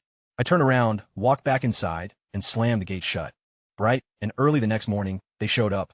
Every single man who had groveled the day before was there at dawn, hauling a massive stack of firewood on his back. I kept my word and took them all on, but they weren't getting Goshen's rate. Since they were rookies, they were on a 3-day trial period. 30 coins a day, and only 1 meal at lunch. If they proved their worth after 3 days, they get upgraded to Goshen's deal. Not a single person complained. Just having work and making coin felt like an absolute blessing to them. For the first time ever, our tiny yard was absolutely buzzing with activity. Over a dozen grown men putting in real work together. Some were stacking stone walls. Others were tilling the soil. Progress that usually would have taken us weeks was getting wiped out in days. I put Goshen in full charge of supervising the crew. Before heading out, I pulled him aside and gave it to him straight. If anyone slacks off or tries to get cute, fire them immediately. Kick them to the curb instantly. Without demanding a single dime, he beat his chest and swore. I could count on him. The guy was ride or die loyal. Now, with everything back home locked down and running smoothly, I changed into some fresh clothes and made tracks for the county town. Arriving in the county town solo, I headed straight for the slave market, a grim place where human lives were bought and sold. A scrawny dealer with a goatee eagerly rushed over to greet me, asking exactly what kind of workers I was looking for. I gave it to him straight. The local villagers were nothing but lazy, slacker freeloaders. I needed indentured laborers bound by permanent contracts, people who would actually grind. He led me to a backyard, packed with refugees fleeing a massive disaster zone. They were skeletal, hollow-eyed, and completely broken. I just shook my head. I already had plenty of raw muscle. What I needed was something entirely different. I asked him if he had any clean, decent women. A knowing, sleazy grin crept onto his face as he led me to a private room holding 3 or 4 young girls. They were cleaned up and looked presentable enough, but every single one of them possessed that same terrified, shattered look. That wasn't going to cut it. The women destined to bear my future heirs needed to have some actual fire and spirit in them. Sensing that I wasn't impressed, the dealer dropped his voice to a whisper, claiming he had a premium, top-tier option, but it would cost me. He brought me to a heavily locked shed in the back and threw open the door. Inside, huddled on a patch of dirty straw, was a girl around 17 or 18. Her face wasn't instantly drop-dead gorgeous, but she had the kind of captivating look that grew on you. And her eyes, man, despite the sheer terror consuming her, there was a fierce, stubborn spark, burning deep down that absolutely refused to be extinguished. The dealer explained she was a scholar's daughter whose wealthy family had completely gone bankrupt. She was highly literate, well-educated, and entirely untouched. His asking price was a steep 20 taels. But after greasing Officer Wong's palm with 10, I was running way too low on cash. Without trying to haggle, I simply turned around and walked out. The desperate dealer scrambled right after me, begging to negotiate the price. But I coolly told him I'd just catch him another time. See, I knew exactly how this psychological game worked. The more eager you seem to buy, the harder they'll try to bleed you dry. It was better to leave him stewing in anxiety for a few days. Instead, I bagged 5 pounds of pork and 20 fresh eggs at the local market, then made my way back home. But when I arrived, the entire courtyard was a complete disaster zone, and not in a good way. The dozen or so village slackers I had hired were just lazily lounging around in the shade, chewing on blades of grass and gossiping up a storm, with their tools completely abandoned. Guosheng was pacing back and forth with a wooden staff in hand, his face pitch black with sheer rage and frustration. He had been screaming himself completely hoarse, trying to force them to actually do their jobs. But the absolute second his back was turned, they instantly quit working. However, the moment they spotted me walking in, they scattered like roaches and frantically grabbed their tools, desperately pretending to be productive. Guosheng rushed right over, his face burning with intense humiliation, profusely apologizing for his complete failure to keep them in line. Out of the entire crew, only one guy was actually putting in work. He was tucked away in a far corner, quietly mixing mud. His name was Sunday Zhang, a total loner from the east side of the village. Just an honest, low-key guy who minded his own business. I handed the meat and eggs over to Tsua, gave Gao Xin a reassuring pat on the shoulder, and told him straight up that none of this was his fault. Then, I walked right up to that group of slackers and told them coldly, effective tomorrow, they were officially fired. Immediately, one loudmouth puffed out his chest, demanding his day's pay. I stepped up into his personal space. Even though he had the height advantage, he instinctively took a step back under my gaze. I asked him what kind of actual work he thought he'd achieve today, told him to do the math himself, and ordered the whole damn lot of them to get lost. They muttered curses under their breath, but didn't have the guts to push it. The moment they cleared out, I walked over to Sunday Zhang and offered him a massive upgrade. 50 coins a day, plus 2 free meals. His head snapped up in absolute disbelief. I didn't bother explaining myself. Instead, I pulled Gao Xin aside and gave him a massive promotion. As of today, he was officially the head of the Sun household, in charge of hiring, managing workers, and calling all the shots. Sunday Zhang would report directly to him, and his own pay was instantly doubled to 100 coins a day. Gao Xin started trembling violently, not out of fear, but from pure, overwhelming emotion. He dropped straight to his knees. This time I didn't stop him. He swore right then and there that his life and Tsua's now belonged completely to the Sun family. He promised to run this estate so tightly that not a single thing would ever be out of place. And honestly, that was exactly what I needed to hear. Later that evening, Xin Wanren knocked softly on my door and walked in carrying a basin of hot water, offering to help me unwind for the night. But looking at her, I noticed something off and asked her point blank. Had her monthly cycle been running late? She instantly stiffened, then gave a shy, hesitant nod, admitting that she was about 10 days overdue. She assumed it was just from all the recent stress. I gently grabbed her wrist, pressing my fingers to her pulse. After a moment, I dropped the truth bomb. She was pregnant. Hearing this, she froze completely. Then, the tears just started flooding down. She covered her mouth, trembling all over, whispering if this was actually real, if she was really carrying my child. To her, this baby meant absolutely everything.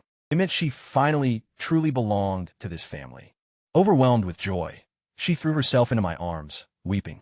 I just held her tightly, gently patting her back until her breathing slowed.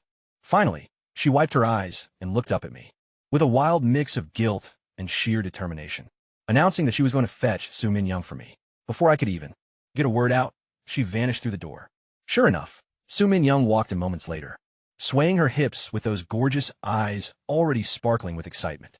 Clearly, she'd already heard the big news and was genuinely thrilled for Xin Wanru.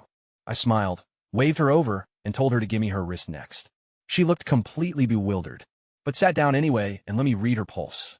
I I looked up into her eyes and told her the exact same thing. She blinked in confusion, so I spelled it out clearly. She was pregnant too. Her hand instantly flew straight to her flat stomach, her eyes widening in total breathless shock. She was totally fine, not feeling sick or anything out of the ordinary. I broke it down for her, explaining it was way too early for symptoms, but to just give it time. Suddenly, her entire face flushed bright red, a wild mix of sheer shock and pure joy. And right beneath that usual playful, flirty exterior, I caught a fleeting glimpse of something much softer, a genuine motherly instinct. I pulled them both in close and laid down the new house rules. They were VIPs now, meaning absolutely zero housework, and absolutely no heavy lifting. Their only job from here on out, rest up, eat well, and bless the Sun family with 2 healthy babies. Once they walked away, absolutely glowing with happiness, I pulled up the system interface. Guoxing's loyalty had officially maxed out at 100, and Xiaohua's did too. Meanwhile, Sun Daizhuang was sitting at 60, freshly recruited, but full of potential. So with 3 servants on the payroll, Guoxing was now generating a solid 2 taels a day. Xiaohua was bringing in another 2, and Sun Daizhuang contributed 1, bringing my grand total passive income from a system to a clean 5 taels of silver every single day. That night, I unlocked a major realization about how this system operates. Turns out, the exact moment a servant's loyalty hits that peak 100 mark, their daily silver payout instantly doubles. Since Guoxing and Xiaohua had both hit that max tier, their output skyrocketed from 1 tael to 2 taels each. Sun Daizhuang, being the new guy, was still pulling in a single tael. But put it all together, and that's 5 taels of pure silver, flooding straight into my pockets every single day. I quickly crunched the numbers in my head. That high-tier scholar's daughter down at the slave market costs exactly 20 taels. Give it just 4 days, and I'd have more than enough cash. Then I'd head right back to see just how tough that smug, goatee-sporting dealer really wants to play during negotiations. The next morning at breakfast, I casually set down my chopsticks and dropped the massive bombshell on my dad. Both Qin Wanru and Su Mainyang were officially pregnant. His chopsticks instantly clattered right onto the table. His weathered, wrinkled old face went completely blank, then clouded over with total confusion, before his tired eyes suddenly lit up brighter than I'd ever seen before. He practically leaped to his feet and started pacing around the room in circles, muttering like a broken record about how the Sun family bloodline finally had legitimate heirs. Then, he collapsed back into his chair, wiping away tears with his rough, calloused hands, laughing and crying all at the same time. Needless to say, the news spread through the village like an absolute wildfire. The locals simply couldn't wrap their head around it. The guy who can beat down anyone, who's swimming in cash, and who can effortlessly bribe corrupt government officials, now had 2 wives pregnant at the exact same time. The vibe the villagers threw toward our little courtyard shifted instantly. The baseline fear was definitely still there, but now it was laced with a deep, burning sense of pure envy. Naturally, word traveled back to Liurge too. He was stuck in bed, miserably nursing his snapped wrist. But the second he heard the news, he sat bolt upright, utterly refusing to accept reality.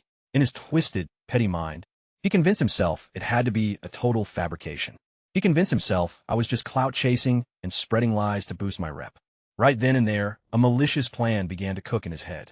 He was going to publicly expose me in front of the entire village and permanently ruin my name.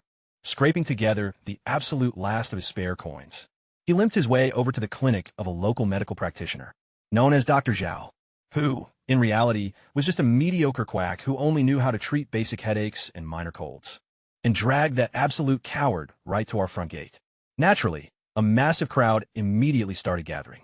Li Ergu was standing right there with his arm in a sling, his eyes wild with this twisted, malicious excitement. He started screaming at the top of his lungs that I was a complete fraud. He shouted that there was absolutely no way 2 women could magically get pregnant at the exact same time, and claimed he brought a real doctor to expose my lies. Right behind him was Dr. Xiao, clutching his medical box for dear life. The poor guy was pale as a ghost and visibly shaking. It was dead obvious he'd been dragged into this mess against his will. I casually opened the gate and stepped outside with my father, with Qin Wanru and Su Minyoung following closely behind me. I just stared at Li Ergu in pure silence until he literally started squirming under my gaze. I coldly reminded him that the brutal warning I gave him yesterday clearly hadn't processed in his thick skull. He tried to puff up his chest, boldly declaring he wasn't looking for a fight, just trying to settle things fairly. He aggressively challenged me to let Dr. Xiao examine the women's pulses right then and there. If they weren't actually pregnant, he barked, it would prove I was nothing but a scammer, and my women would be carted off to serve as military playthings. My father was literally shaking with rage, cursing him out, but I kept my cool and uttered just 2 words, fine. Go ahead. The entire crowd instantly went dead silent. Li Ergu was ecstatic, fully convinced that I was just bluffing. But then, I added a little condition of my own. If Dr. Xiao actually confirmed both of their pregnancies, Li Ergu would have to drop to his knees on the spot and kowtow 3 times to each of my women, 6 times total, groveling for forgiveness in front of the entire village. His face instantly twitched, bowing down to 2 women in public? For a toxic, prideful man like him, that was a fate worse than death. But he was so absolutely certain he'd win this bet that he agreed on the spot. I personally brought out a stool for Qin Wanru and gently rolled up her sleeve for the examination. Dr. Xiao nervously shuffled forward, placed 3 incredibly shaky fingers on her wrist, and closed his eyes. A few tense seconds ticked by, and suddenly his entire expression warped. Cold sweat literally started pouring down his forehead. His eyes snapped open in pure shock, and he frantically checked her pulse again. Li Ergu was actively screaming at him to hurry up and give a verdict. But the doctor completely tuned him out. He looked up at me with a gaze bordering on pure awe, before moving over to examine Su Minyoung. This time, his fingers barely even grazed her wrist, before he instinctively pulled back. Li Ergu was practically jumping up and down like a manic child, demanding that he speak up. Dr. Xiao took 1 massive breath, deeply bowed to me with utmost respect, then faced the crowd and announced in a booming, crystal-clear voice. Both women possessed the unmistakably smooth, slippery pulse of a healthy pregnancy. It was absolute, undeniable proof. Both were officially expecting. The entire crowd erupted into utter chaos, while Li Ergu just stood there paralyzed, mindlessly muttering to himself that this was impossible. I slowly walked right up to his face and coldly told him it was time to pay up and keep his damn promise. His entire body began to tremble violently like a leaf in the wind. He looked at my completely expressionless face, and then glanced around at the mocking, utterly disgusted glares of every single villager surrounding him. With his pride completely shattered, his knees buckled, sending him crashing to the ground. And right there, in front of the entire community, he slammed his forehead violently into the dirt 6 times. 3 heavy thuds for Qin Wanru, and 3 for Su Minyoung. And with every single impact against the earth, it felt exactly like a brutal, humiliating slap right across his own face. When he finally finished, he scrambled away through the crowd like a beaten dog, with the villagers laughing at his back the entire way. Even after the gate slammed shut, my father was still absolutely fuming about Li Ergu, swearing he'd break the man's legs himself next time. Qin Wanru and Su Minyoung stood on either side of him, looking at me like I was the center of their entire universe. Xiao Lingya, not fully understanding what the doctor had just revealed, trotted straight over to Qin Wanru and poked her completely flat belly with 1 little finger, asking if there was really a baby hiding in there. Qin Wanru blushed fiercely and nodded, prompting Xiao Linger to sprint over to Su Minyoung and do the exact same thing. Then, she spun around on her heel, locked her big, brilliant eyes right onto mine, and announced in her clearest, loudest voice, I want one too. I want to have your baby too. The entire yard went dead silent for a beat, before everyone absolutely burst out laughing. My father slapped his thigh so hard, he nearly wiped out right off his stool. Su Minyoung playfully pinched Xiao Linger's nose and teased her, telling her that just asking nicely wouldn't cut it. She'd have to go convince me properly. Xiao Linger gave a dead serious nod, clenching her tiny fists, like she was gearing up for war. I chuckled, ruffling her hair, but as the laughter faded, my mind shifted back to the grind. I needed more cash, a much bigger estate, and serious power to protect this expanding family. The perimeter wall was going up way too slowly, with just Guisheng and Sundazhuang on it. I needed more muscle fast. Over the next 5 days, things stayed quiet. Li Ergu became the ultimate village laughingstock, and didn't even dare show his face outside. In fact, nobody walked past our front gate without giving it a massive berth. I laid low at home, keeping tabs on the construction and counting my silver. The system was raking in 5 taels a day, and after 5 days, I had a cool 25 taels saved up. Initially, I had planned to head back and buy that scholar's daughter, but I completely flipped the script. What I needed right now wasn't a girl who could read. I needed heavy lifters who could haul stone and build. This fortress had to go up first, Everything else could wait. The morning I set off for the county seat, the household was running like a well-oiled machine. Su Hua was whipping up breakfast, while Guosheng and Sun Dazhuang were busy mixing mortar in the yard. Qin Wanru and Su Mainyang had been strictly banned from doing any heavy lifting. Instead, they sat under the eaves sewing tiny baby clothes, their faces completely glowing. Xiao Linger kept watch over them like a fierce little bodyguard.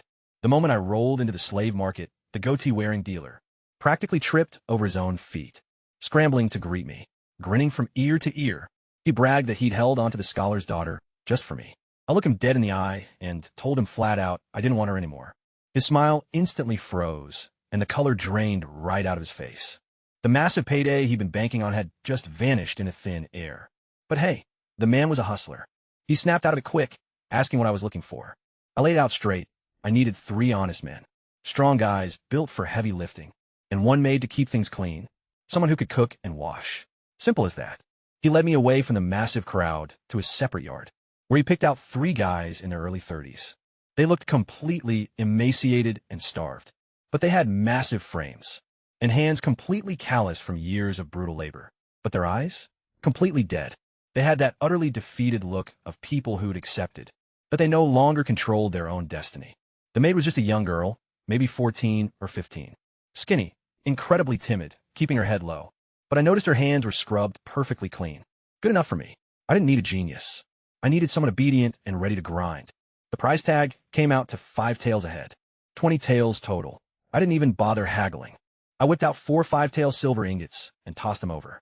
Seeing the cold hard cash, the old dealer's wrinkled face lit up with the biggest grin ever. He practically scrambled to grab the 4 lifelong contracts. I inspected every single line carefully, then tucked them securely inside my robes. Turning to the 4 of them, I made one thing clear. From this day forward, I was their master. Follow me, and they'd never go hungry again. They instantly dropped to their knees, pressing their foreheads to the dirt before we set off. Next stop was the market, because more mouths to feed meant buying serious rations. I stocked up on 50 pounds of premium white flour, 20 pounds of coarse rice, and 2 massive bolts of fabric. Dark blue for the guys, and a patterned one for the girls. It was way too much weight to carry back, so I rented another ox cart right at the city gates. Sitting high on that cart, rolling slowly back toward the village, with my 4 new servants following right behind me, a profound sense of peace settled deep in my chest. For the absolute first time since I Sky and G into this world, things finally felt real. The foundation of a true, powerful estate was being built, piece by piece, entirely by my own hands. The moment our cart rolled into the village, the local gossips at the entrance nearly dropped their jaws in shock. By the time we pulled up to our front gates, Guosheng and Sun Dazhuang came rushing out, completely freezing in their tracks at the sight. I hopped down, gestured toward the 4 newcomers, and told Guosheng that these were the newest members of our household. I ordered him to get them settled in. Meanwhile, down the road, old Lu Ergu had limped out of his miserable shack to get water. He watched me step off that cart looking like a straight-up noble lord, barking orders at a crew of strangers who followed me. With their heads completely bowed, he just stood there staring, absolutely powerless to do a single thing about it. Back in the courtyard, Guosheng and Sun Dazhuang were still, staring blankly at the 4 new subordinates I'd just brought home. I could practically see the lag in their brains trying to process this. Their boss had casually walked out the door this morning and returned with 4 living, breathing human beings.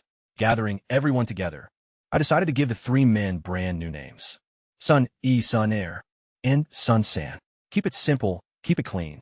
A completely fresh start. They fell to their knees, thanking me, in rough, raspy voices. As for the little maid, I named her Chun Tao. She immediately dropped to her knees to show her loyalty, too. Her voice was barely a whisper.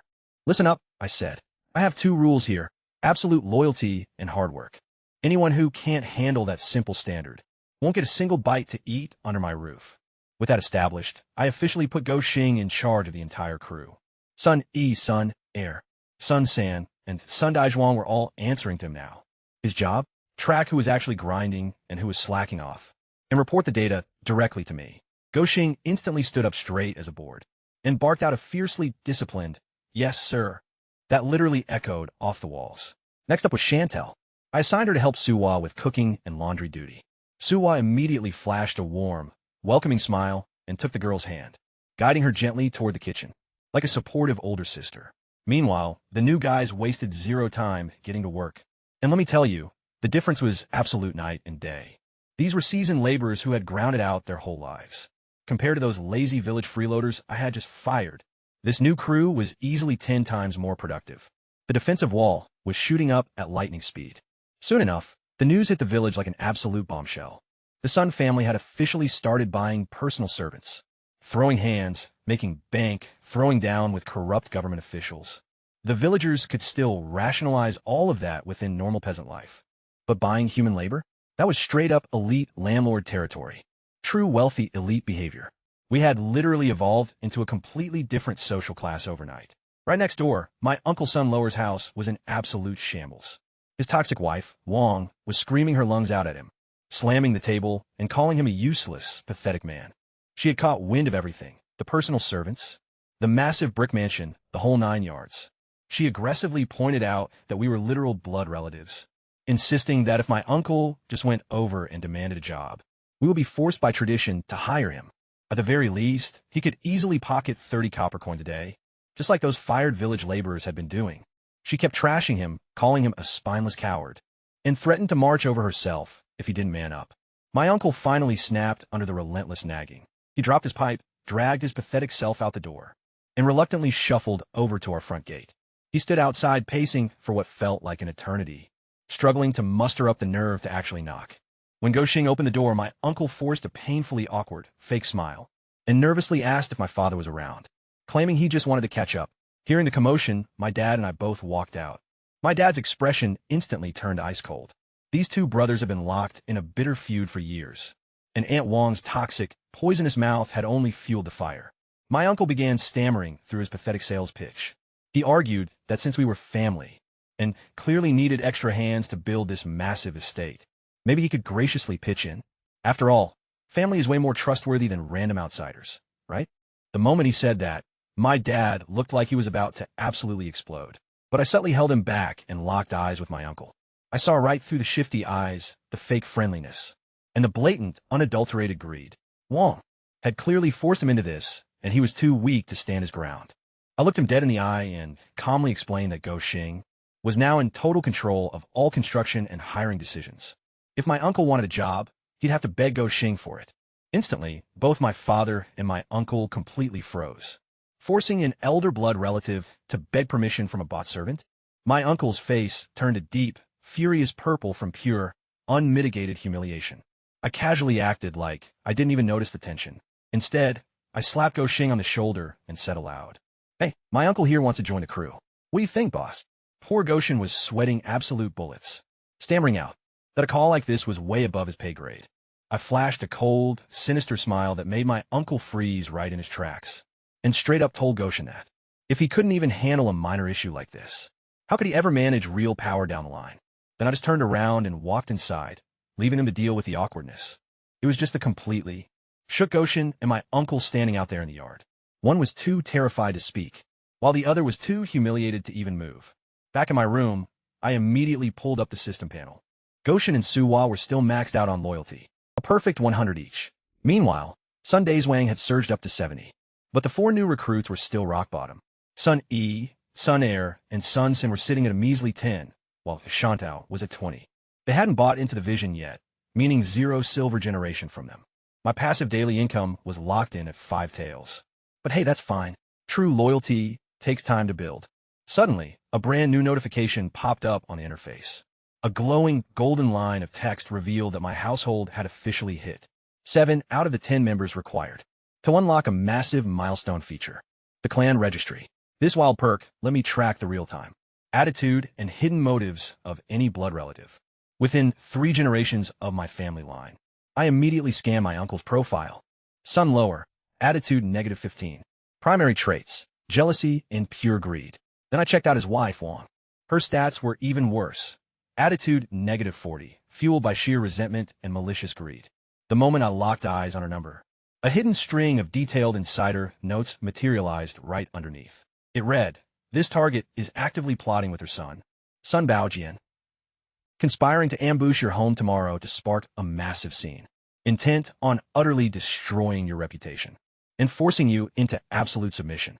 I stared intensely at that system warning for a long, quiet moment. My expression didn't even flicker, but now I knew precisely how to play this upcoming game. The next morning, before the heavy mist had even burned off, the entire courtyard was already buzzing with intense productivity. Sun E, Sun Air, and Sun Sam were out there completely bare-chested, hauling massive loads of mud and stacking heavy stone alongside Sunday's Wang. With this much muscle, the perimeter wall was going up at a breakneck pace. Meanwhile, Suwa and Shantao already had a fresh breakfast simmering away in the kitchen. The entire estate was running like a well-oiled machine. I stood right in the center of the yard, admiring our rapid progress, when suddenly the front gate began to violently rattle from a heavy pounding. A piercing, obnoxious voice sliced right through the morning air outside. It was my toxic Aunt Wong, screeching for justice and aggressively demanding that I show my face. Honestly, I had been counting down the minutes for this. The system had given me the ultimate heads-up last night, that she was sending her deadbeat son to instigate a fight today. I didn't feel a single ripple of surprise. Calmly, I strolled over and unlatched the heavy wooden gate. And there she stood, hands planted firmly on her hips, locked and loaded for war. Right behind her was her precious son, Sun Baojian, clutching his arm and putting on an absolute masterclass in fake, whimpering agony. My spineless uncle, Sun Lower, was trailing silently behind them, his head hanging in total shame. Wong instantly launched into her dramatic performance at maximum volume, ensuring every single neighbor in the entire village could hear the drama. She shrieked to the heavens that I had brutally shattered her son's arm, claiming a doctor swore it would take agonizing months to ever heal, and demanded that my family pay up massive financial compensation, vowing she'd make my life a living hell if I didn't comply. And right on cue, Bao Jian played along perfectly, groaning and putting on a total performance. My dad stepped outside, looking completely stressed. Look, I actually had snapped Bogan's arm a few days ago, so that part was legit. My dad started to open his mouth, probably to apologize and de-escalate, but I cut him right off. I calmly looked at Aunt Wong and asked, "Where's your proof? Did a doctor actually examine him right after it happened?" Bogan was always a reckless, aggressive brat anyway. How do we know he didn't break his arm doing something stupid somewhere else, and now he's just using me as a scapegoat? Wong shoved her son forward, fuming, and screeched that the entire village knew. Her boy was a literal angel who would never lie. I honestly almost burst out laughing at that. By now, neighbors were already crowding around to watch the drama. I cold-eyed Wong and warned her that making false accusations, without a shred of evidence, was a crime that could get her publicly flogged at the county court. That threat instantly spooked her, and her tone shifted. She dropped the dramatic crying act and pivoted straight to her real motive. Cash. She demanded 10 taels of silver to make this whole thing go away. I told her she was completely delusional. No evidence means she doesn't have a case. If she tried dragging this to the magistrate, she'd leave the courtroom absolutely empty-handed. Her confidence crumbled, and she deflated, asking what I was willing to offer. I pretended to think it over, acting hesitant, and then I sprung the trap. The exact play I'd been brainstorming ever since the system warned me. Last night, I told her I'd give them 5 taels of silver, strictly out of respect for my uncle. But on one condition, we sign a written contract, ensuring they could never extort me over this again. 5 taels. Her eyes instantly lit up with greed. That was way more than she ever expected to actually get. She took the bait immediately, nodding like a chicken frantic for a chicken feed. As for the written contract, the woman was completely illiterate, couldn't read a single word, so she didn't give a damn. I walked inside and returned with a sheet of paper, a red ink pad, and a shiny 5-tael silver ingot. The second I held out the silver, she snatched it from my hand and stuffed it right down her shirt, grinning from ear to ear. Then, I laid the document flat on the stone block by the front gate, and told her she needed to leave her thumbprint. She jammed her thumb into the ink and slammed it onto the paper, without even glancing at what it actually said. She then dragged my uncle and Bogan over, and forced them to stamp their prints too. Clapping her hands, she declared the deal officially done, and turned around to leave, flashing a smug, victorious smirk to all the watching villagers. But that's exactly when I spoke up. I asked her if she wanted to hear what she just signed. She waved me off dismissively, totally unbothered. "It's just a receipt. What's there to read?" I smiled and told her it wasn't a receipt at all. I slowly unfolded the paper and read the text out loud for the entire crowd to hear. The document explicitly stated that Madame Wong and her son, Bogan, had come to my property weaponizing fake claims about me injuring their kid, attempting to maliciously extort money through fraud. It read that out of pure family compassion, I had chosen not to press legal charges against them, and instead gifted them 5 taels of silver. Purely as charity, the 3 of them were completely trapped, totally humbled and drowning in guilt. They signed this contract as ironclad proof. Suddenly, the entire courtyard fell dead silent. Every single villager's jaw hit the floor, and Wong's smug grin instantly froze on her face. It was like she'd just been slapped across the room. Her lips trembled violently as she pointed a finger at me, shrieking at the top of her lungs that I'd played her, and that the whole document was a complete fake. I just flashed the paper and hit her with a reality check. It's black ink on white paper, complete with 3 crystal-clear thumbprints. I told her that anyone in the village who actually knew how to read was more than welcome to step up and verify that I hadn't changed a single word. Right on cue, a few literate villagers stepped forward, read the terms out loud, and confirmed everything was legit. That's when the crowd started murmuring. People were calling Wong completely shameless, saying her whole family was absolutely disgusting for trying to scam their own flesh and blood like that. Losing her mind, Wong lunged at me to snatch the paper away, but Gao Sheng instantly blocked her path like a brick wall, shutting it down. I just looked down at her and kept reading the terms. The final section explicitly stated that from this day onward, the 3 of them had absolutely 0 ties to the Sun family. They were banned from ever showing up at our doorstep again. And if they ever dared to break this oath, they legally agreed to forfeit their entire house and farmland to me, with the whole damn village serving as eyewitnesses. Hearing this, Wong collapsed into the dirt, wailing uncontrollably. She rolled around in the mud, screaming that I was heartless, and that I had ruthlessly plotted against them from the start. My uncle just stood there paralyzed, his face burning with absolute humiliation, probably wishing the earth would swallow him whole right then and there. Even Bao Zhan had gone completely pale, looking like a ghost. My father watched this entire drama unfold, and whatever lingering guilt he might have felt toward his trash younger brother instantly evaporated. I carefully folded the document up and tucked it safely into my shirt. I looked at Wong and told her straight, the deal is sealed. 3 official signatures, witnessed by the entire village. They needed to pack up, get lost, and remember these terms. Because if they ever brought their faces around my gate again, I wouldn't hesitate to take this paper straight to the county magistrate. And at that point, they wouldn't just lose their precious land. They'd be rotting away at the bottom of a jail cell. Wong's loud sobbing choked off mid-breath. In the heavy, awkward silence that followed, drowned out by the utter mockery and contempt of the crowd, she desperately dragged her miserable self back to her feet. She grabbed my uncle and Bao Zhan by the arm, and the 3 of them slunk away like beaten dogs, without even daring to look back. Once they were gone, I slammed the gate shut and pulled up the system interface. Unsurprisingly, my new servant's loyalty stats had absolutely skyrocketed. Sun Air, Sun San, and Sun Si had all jumped straight up to 30. Shun Tao's loyalty had climbed up to a solid 40, and Sun Dezhuang's stats had reached an impressive 80. They had just watched me completely dismantle that toxic situation, and their respect for me had grown massively. Meanwhile, Gao Sheng and Shuehua were still rock solid, sitting pretty and maxed out 100. Checking the clan registry, I saw it had updated too. My uncle's affinity toward me had plummeted to a bitter negative 60. A toxic cocktail of sheer terror mixed with deep resentment. Aunt Wong's stat was sitting at a staggering negative 80, driven by pure, unadulterated venom and absolute panic. Oh, they definitely hated my guts more than ever now.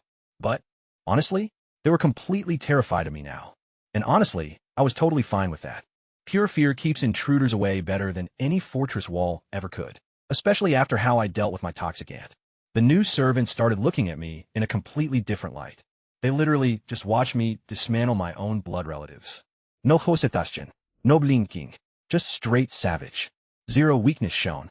So they figured out real quick that, as long as they stayed loyal and put in that heavy work, they'd be eating good under my roof. That realization instantly lit a fire under them.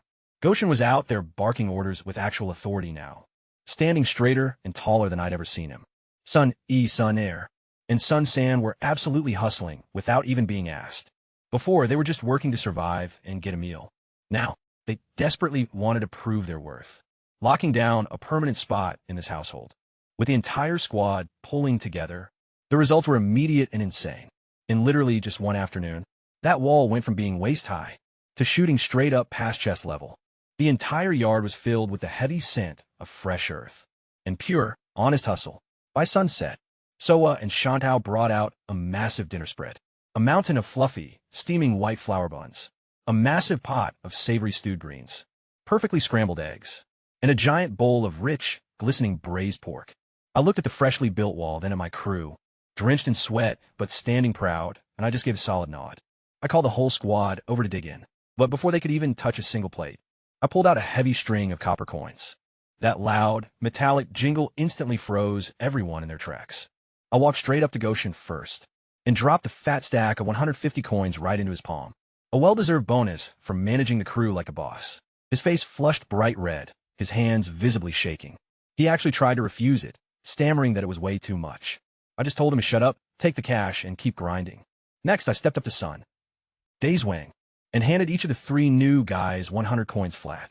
I looked them in the eye and said, "The Sun family doesn't shortchange our own people. Ever." They just stood there completely stunned. Back when they slaved away for greedy landlords. They were lucky to even get their base pay without getting scammed. But here, just days into the job, they're getting fat bonuses on top of free food and housing. Sun Air was the very first to drop straight to his knees, slamming his forehead hard into the dirt, showering me with gratitude. The other 3 immediately followed suit. Then I handed Shanao 50 coins, telling her to keep learning the ropes from Soa. The poor girl's face turned bright crimson, and she instantly dropped down to kowtow as well. During dinner, every single bite tasted like heaven to them. See, to me, 100 coins was absolute pocket change. But for people who had known nothing but brutal poverty their whole lives, this was a whole month's worth of financial security. Real, tangible, life-changing kindness. And let me tell you, cash buys loyalty faster than any cheap speech ever will. Late that night, I kicked back in bed and pulled up the system UI. And yep, the bonuses worked out exactly as I planned. Sun Dayswang's loyalty stats straight up maxed out at 100. Because of that, his daily silver generation literally doubled to 2 taels. Even the 4 new recruits had completely shattered the minimum threshold. Sun Air, Sun San, and the rest were hitting 60, each raking in a solid tael of silver. Chantel was crushing it at 70, bagging another tael. That brought our daily total to a whopping 10 taels. Literally double what we made yesterday. At this rate, building that massive brick estate, buying up prime land, and expanding the clan, it wasn't just some pipe dream anymore. It was bound to happen, just a matter of time. I was lying in bed, counting my massive profits, when hushed whispers and giggles echoed from right outside my door. 3 girls, Qin Wanru, Su Mainyang, and Zhao Linger. Su Mainyang was teasing her in that signature, playful voice. "Go on, Linger. He's right inside." Then came Zhao Linger's reply. Super soft, totally timid. "But I'm scared." Qin Wanru chimed in with a gentle nudge. "What's there to be scared of? He won't bite. Didn't you say you wanted a baby? Go ask him. If you miss this chance, who knows when you'll get another one?" I just lay there listening, totally amused, and completely mind-blown. They actually took that hilarious conversation from this morning seriously. Zhao Linger's innocent, out-of-nowhere declaration that she wanted to be a mom too. I figured they'd just giggle for a bit and walk away. Nope. Total plot twist. After a tense silence, my door creaked open just a tiny fraction. A small, delicate figure slipped into the room and quietly locked the door behind her, bathed in the soft moonlight filtering through the window. He immediately recognized Zhao Linger. She had changed into a fresh, clean dress, and her petite hands were tightly clasped, together right in front of her, fidgeting like crazy from sheer nervousness. She slowly shuffled toward my bed, taking tiny, hesitant steps, completely unable to look me in the eye. Her voice was nothing more than a faint whisper. "Brother San." I sat up right away, smirking a little, and asked what she was doing up so late instead of sleeping. She visibly flinched at my question, burying her head even lower. But then, as if summoning every last drop of courage in her tiny body, she suddenly snapped her head up. Her eyes practically sparkled in the moonlight, dead serious and completely locked in, like a warrior about to leap off a cliff. She confessed that Qin Wanru and Su Mainyang told her if she just asked nicely, she could have a baby too. Suddenly, she dropped to her knees right beside my bed, looking up at me with absolute devotion, in a voice straining with pure desperation. She pleaded, "Please, Brother San, I want a baby too." Zhao Linger remained knelt there in the moonlight, gazing up at me with those pure, unwaveringly trusting eyes. I stared back, caught entirely between bursting into laughter and sighing. This adorable, innocent girl had taken the older wives' teasing 100% seriously. But my mindset shifted instantly.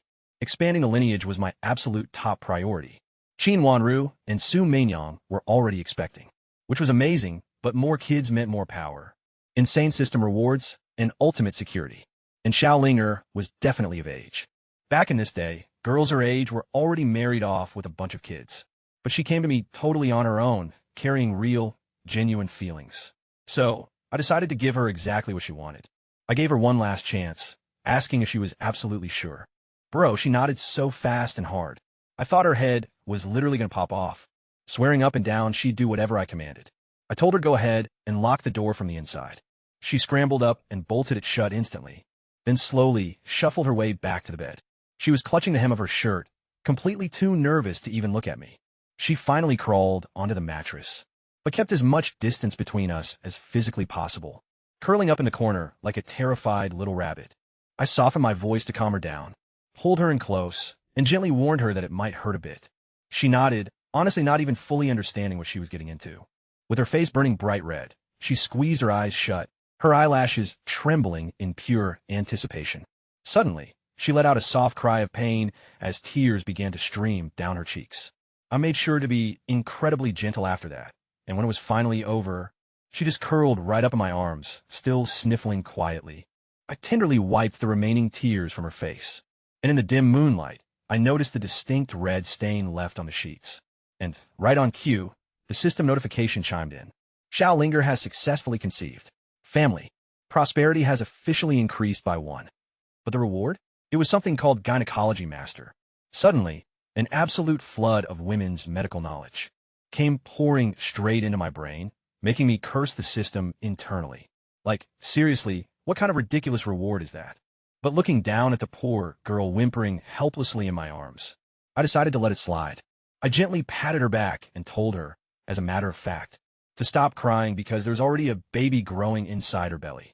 Her sobbing cut off instantly. She lifted her tear-streaked face up to mine and asked in a stuffed-up, hopeful voice if it was actually true. I just looked at her and asked when I had ever lied to her. Just like that. All the pain and lingering fear completely drained from her face, replaced by the absolute purest, silliest look of pure happiness I'd ever seen. She gently touched her flat stomach with her delicate, careful little fingers, whispering excitedly to herself that she finally had a baby. She let out a tiny giggle, then yawned, and within literally moments, she was fast asleep right in my arms, completely wiped out from a night full of pure terror, crazy nerves, and everything else that followed. The very next morning, Qin Wanru and Su Meinyang had barely even stepped foot out of their bedroom when Xiao Linger came bursting straight out of mine. Practically bouncing with excitement, she puffed out her tiny chest, proudly patted her belly, and announced with absolute dead seriousness that she was officially pregnant too. She claimed Sundage had said so himself, insisting the baby was right there. The two older women just stared at her in stunned silence for a beat, and then absolutely burst out laughing. Su Meinyang doubled over, straight up calling Xiao Linger a precious little fool. Qin Wanru playfully flicked her on the nose, asking her, through her giggles, how exactly I had managed to pull off a magic trick like that overnight. Xiao Linger's face turned bright pink, but she completely stood her ground, stubbornly insisting it was real because I said so, and I never lie. Right then I walked out and told the other two to stop teasing and picking on her. They immediately straightened themselves up, though their eyes were still absolutely twinkling with pure mischief. I walked right over to Xiao Linger. So, I patted her head and gave her a reality check. She's officially eating for 2 now. No more running wild or pulling crazy stunts like before. She needed to watch her step, and just like that, the laughter died instantly. Qin Wanru and Su Meinyang completely froze in their tracks. I mean, if I was being this dead serious about it, then maybe it wasn't a joke after all. They locked eyes, utterly mind-blown. Could I seriously diagnose a pregnancy that fast? Xiao Linger caught their stunned expressions and flashed them a smug, triumphant smirk that practically screamed. See? I told you so. Naturally, the massive news leaked immediately. By lunchtime, the entire village knew. All 3 of the Sun family wives were pregnant at the exact same time. For humble farming folk, having a house full of kids was the ultimate flex. But scoring a triple kill like this? That wasn't just luck. The villagers whispered that the heavens themselves were favoring us. Down at the village, well, the local gossip squad was having an absolute field day. They just couldn't wrap their heads around it. especially the wild rumor about Xiao Linger getting pregnant after just a single night together. Was that even biologically possible, or was I some kind of fertility god? Fake news. Li Ergu limped past with his bucket, overhearing every single word. 3 women pregnant all at once. He couldn't help but think about his own wife. 2 whole years of marriage, and they had absolutely nothing to show for it. The realization hit his pride like an absolute freight train. He dropped his bucket right there and hobbled away as fast as his legs could carry him. His face was pale as a ghost, while the women at the well laughed at his misery, relentlessly mocking him for being completely useless. By the afternoon, our massive perimeter wall was finally finished. It was tall, thick, and built like a tank. It enclosed our entire property, transforming it into an absolute fortress, with only a single, heavy wooden gate guarding the entrance. Standing inside, I could instantly feel the vibe shift. This was our private sanctuary now, completely sealed off from the outside world's nosy neighbors and greedy hands. I stood there admiring the epic structure. But honestly, my mind was already playing chess 3 steps ahead. Originally, I planned to tear down our crappy mud shacks and build a massive brick mansion right on this plot. But I had a sudden change of heart. This village was toxic, packed with endless gossip and petty drama. It was definitely not the vibe for raising my future family long-term. More importantly, with all 3 of my wives expecting, the local village doctor could barely handle a common cold, let alone labor. If any complications happened during delivery, I wasn't about to risk their lives out in the middle of nowhere. The top-tier medical specialists and elite schools were all located in the capital of the county town. I needed to buy a proper, high-end compound over there. But first things first, my new servants needed to work, and we needed to start generating serious passive income from agriculture. Buying massive plots of farmland outright would completely drain my savings. So renting the land made way more financial sense for now. I called Goshen over and ordered him to scout the village, to see who was looking to lease out their fields. He took off sprinting like an absolute Olympic athlete. Meanwhile, on the other side of town, Li Ergu was having a literal mental breakdown. He had stormed back to his house, completely triggered by the news that all 3 of my wives were pregnant, and decided to project all his rage onto his wife, Lady Lu. He violently shoved her against the wall, screaming at the top of his lungs, blaming her for their 2 years of marriage without a single heir, screaming that she was a useless piece of trash, and comparing her to my family. Lu just stood there trembling, not daring to utter a word, but she knew the truth. Liurga's heavy drinking was what actually wrecked his body, but pointing that out would only get her beaten to a pulp. Suddenly, Liurga's face twisted into a sickening grin. He remembered that Lu had twin sisters, 16 years old and absolutely gorgeous. He ordered her to go back to her father's house and bring them both to him. If she refused, he'd go snatch them himself.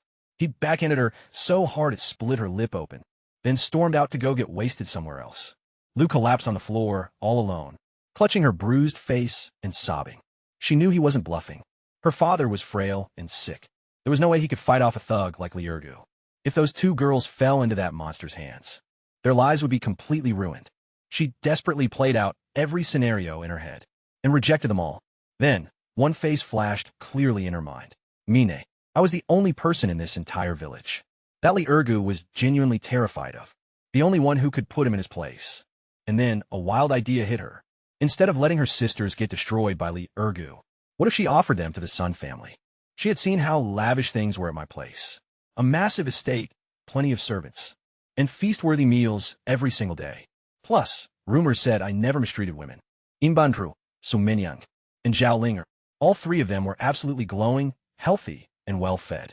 Even if her sisters only became maids in my household, they would live a life 100 times better than anything that scumbag Liurga could offer.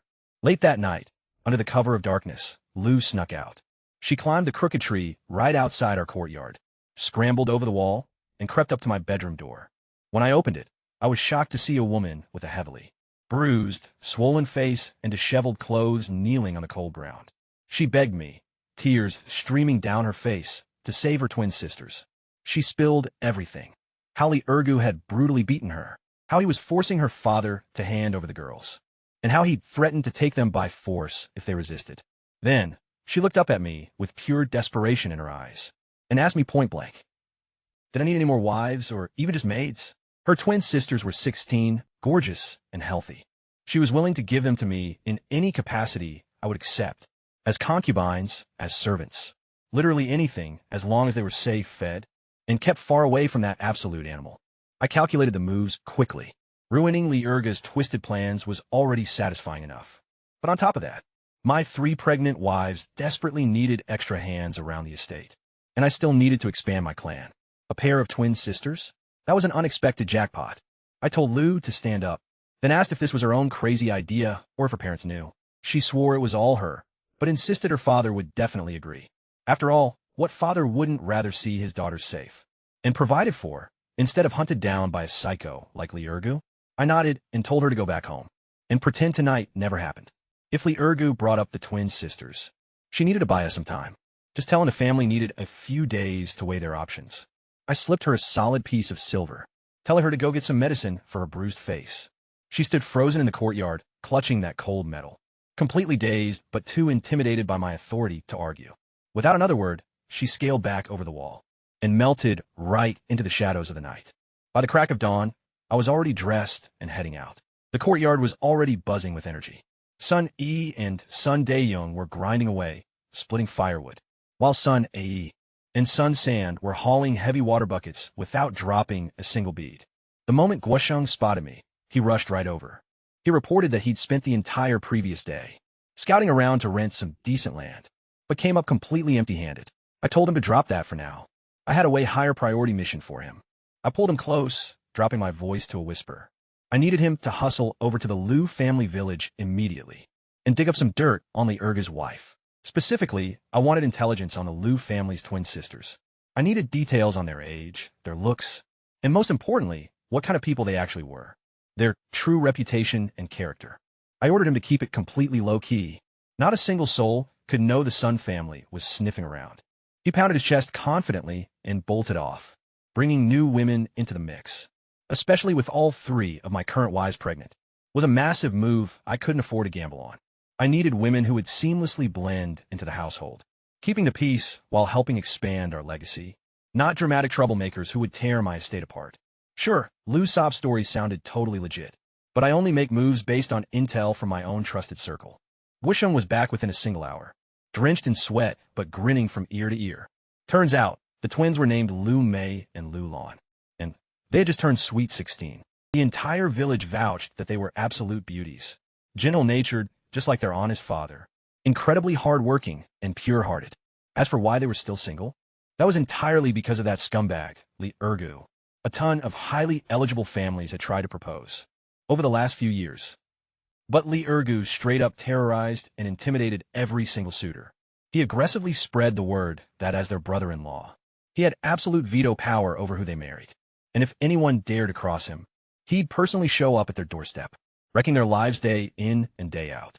Naturally, every single suitor noped out of there. Poor old man Liu had been driven literally sick with rage, time and time again, but he was completely powerless to stop it. That confirmed it all. Li Urgu had been plotting this toxic scheme for ages. Sabotage the girls' marriage prospects first, and then corner old man Liu into handing them over. Once the trap snapped shut, the old man would have zero choice but to just accept it. I ordered Guosheng to go bring Liu to me on the down low. When she arrived, she looked like an absolute zombie who hadn't slept in days. Her eyes were totally hollow, and her face was still heavily swollen, beneath a desperate layer of soot she'd used to mask the injuries. I didn't waste any time and got straight to the point, asking her point blank if her desperate offer from last night still stood. Instantly, her face lit up like a sunrise, and she nodded her head frantically. Without missing a beat, I whipped out 2 pure silver ingots and grabbed 2 premium rolls of fabric right from the corner. One a soft pink, the other a gorgeous pale green. I looked her straight in the eye and told her the 20 taels was her father's bride price, and that high-end cloth was for her sisters to sew brand new outfits. Then, I told her to take me straight to her family's house right now. It was time to talk to her old man face to face. She instantly fell to her knees, clutching the silver and the fabric to her chest. Tears started streaming down her face as she practically worshipped me, calling me the savior of her entire family. The Liu family village was just over the next ridge, but man, their courtyard was in even worse shape than ours used to be. Half of the fence had completely collapsed, and 3 thatched roof shacks were barely holding on for dear life. An elderly man, with snow-white hair and a face deeply weathered by hardship, was sitting right by the doorway, weaving straw sandals. He was coughing heavily between every knot when Madame Liu called out to him. He looked up completely confused, and that's when he spotted me towering right behind her, not to mention the massive load of silver and silk in her arms. The poor guy had absolutely no clue what was going on. I stepped right on up, gave him a respectful bow, and laid out my terms plain and simple. I told him my name was Sun E from Sun Family Village, and that I was here to take both of his daughters, Lu Mei and Lu Lan, to be my concubines. The old man's brain completely short-circuited. He just blankly stared at me, then at the shiny silver, and then back at his daughter. His jaw was practically on the floor, but he couldn't even form a sentence. Right then, two young girls peered out from the doorway. They were dangerously thin and dressed in heavily patched, tattered clothes, their hair looking a bit dry and starved of nutrients. But beneath all that, they had incredibly delicate features, and their faces were so identical they could easily pass for mirror images. The moment they saw the wild scene in the courtyard, they panicked and ducked right back behind the door, peeking out at me with wide, utterly terrified eyes. Madame Lu began speaking at lightning speed, forcing the silver directly into her father's trembling hands. She explained that I was offering him massive 20 taels in premium fabric, promising her sisters would finally be safe, warm, and well-fed. And best of all, they would never have to live in fear of that scumbag, Lu Ergu, ever again. She was practically on her knees, begging him to take the deal. The old man's hands shook violently over the silver, almost too terrified to even grip it. In his cloudy, aged eyes, I could see a wild mix of absolute shock, newfound hope, and the deep, agonizing heartbreak of a father, realizing he had to marry his daughters off as another man's side pieces just to save them.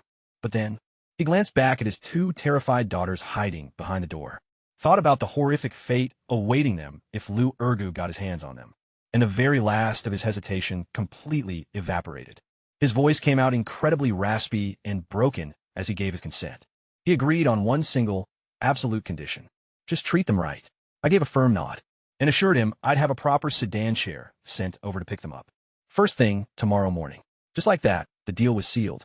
But the very second I stepped back through our own front gates, my dad immediately cornered me in the courtyard, dragging me away, far out of earshot from the rest of the household. He had caught a glimpse of Madame Lu leaving our place with tears staining her face, and his fatherly panic radar was officially going code red. He stared me down like I had completely lost my damn mind, then dropped his voice to a harsh whisper and asked me straight up, "Are you actually losing your mind, son? You've already got 3 women at home, all of them pregnant, and now you're sneaking around behind closed doors with Lu Ergu's wife," he demanded, his voice bursting with pure, protective fatherly panic, whether my body could even handle the heat. His exact words were literally, "Son, are your kidneys ready for this?" I low-key choked, trying not to burst out laughing. I told him he had it completely twisted, and that my health was absolutely peak, strong as a young bull. Then I dropped the comedy and hit him with a real master plan. I was going to marry both of the Lu family's twin sisters. Bro, his eyes nearly popped straight out of his skull. He instantly slapped his hand over his mouth to stop himself from screaming, then dragged me even further into the shadows. He started rattling off every single reason why this was pure madness. Too many mouths to feed, too much cash, and how he should be saving up for the estate, saving for future grandkids. Like, where was all this silver even coming from? I managed to calm him down with my go-to-cover story. I've been harvesting ultra-rare herbs deep in the mountains and flipping them at the county pharmacy for massive profits. Some of those plants were worth dozens of taels to the right buyer. Now, he knew I was an expert on herbs, so he took the bait. But then came his real concern. The Lu family was directly tied to Li Ergu. Bringing anyone blood-related to that monster into our household was just begging for a death warrant. That fear? Totally valid. So, I laid all my cards on the table. I told him how Madame Lu scaled our wall last night, battered, bruised, and desperate. How Li Ergu had been systematically sabotaging the twins' marriage prospects for years, terrifying every suitor away just so he could eventually claim them for himself. How? He had brutally beaten Lu and demanded she deliver the girls to him, threatening to launch a raid and steal them if she refused. My dad went completely dead silent for a long moment. He took 2 heavy puffs from his pipe, then aggressively knocked the ash against the wall. "That Li Ergu is an absolute savage," he muttered. When he finally looked back at me, all the anger and scolding had completely vanished from his eyes. I quickly broke down my strategy. First off, we'd be rescuing 2 completely innocent girls from a literal monster. And second, we'd be showing Li Ergu that anything he desires, I will snatch right out from under his nose. "Oh, you've been eyeing those girls? Fine. I'm marrying both of them. and I'll force him to watch while grinding his teeth in pure rage. My dad stayed quiet for a little while longer. Then he let out a deep sigh, clapped me firmly on the shoulder, and said I was doing the right thing.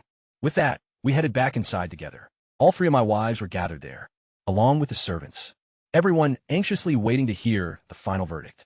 I gave it to them completely straight. Tomorrow, this family is hosting a wedding. I am officially taking Lu Mei and Lu Lan as my concubines. Instant, dead silence. Su Meiyang's face instantly dropped. Wait, the Lu family? As in, Li Erga's actual in-laws. Qin Wanru and Xiao Linger looked completely bewildered too. Even the servants started exchanging incredibly nervous glances. I raised my hand, signaling everyone to just hear me out, and then I walked them through the entire dark truth. Li Ergus, si schema, madama luz desperata plea. And how the twins were trapped with absolutely no way out. By the time I finished speaking, the entire vibe in the room had completely shifted. Qin Wanru's face completely flushed with rage. She clutched her stomach and vented. Those poor girls never deserved this nightmare. Meanwhile, Su Meiyang looked at me with a whole new level of respect. Her man wasn't just a total badass. He had the balls to stand up for total strangers, and the absolute audacity to bring them into his home, giving them an official title that was only going to skyrocket the Sun family status. Xiaoling only understood about half of what was going on, but she got the main point. I was saving two good people and bringing two more sisters into the fold. She clapped her hands in pure excitement, cheering. That's awesome. The bigger the family, the bigger the party. My old man cleared his throat, switching into his ultimate head of the household mode.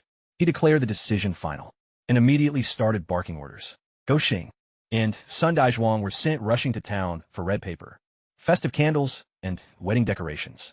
Sunny and Sun Air were tasked with scrubbing the entire courtyard, from top to bottom, while Sui Hua and Shantao got straight to work prepping a massive wedding feast. For tomorrow, by noon, the entire village was buzzing. Bright red wedding banners were already plastered all over our gate, even though the mud on our newly built walls hadn't even dried yet. The gossip was absolutely explosive. Sun, he was getting married again, and not just to anyone but to twin sisters. And get this, his first 3 wives were already pregnant. The villagers couldn't tell if my body was made of iron, or if God just had a massive favorite. But the fact that I was marrying Li Ergu's sisters-in-law, the exact same girls he had been plotting to steal, oh, that was the juiciest part of all. Everyone knew a massive storm was brewing. But inside our walls, the vibe was pure celebration. Everyone was hustling to get ready for the big day. I watched the chaos unfold with quiet satisfaction. The family was expanding exactly according to my grand design. The next morning, our modest yard was completely transformed. Vibrant red wedding decals lined the high walls, and 3 massive tables were set up right in the center, overflowing, with peanuts, sunflower seeds, and dried fruits. Sui Hua and Shantao were sweating bullets over a massive makeshift stove, where huge, thick cuts of pork boiled away in a rich broth, filling the air with an aroma so heavenly.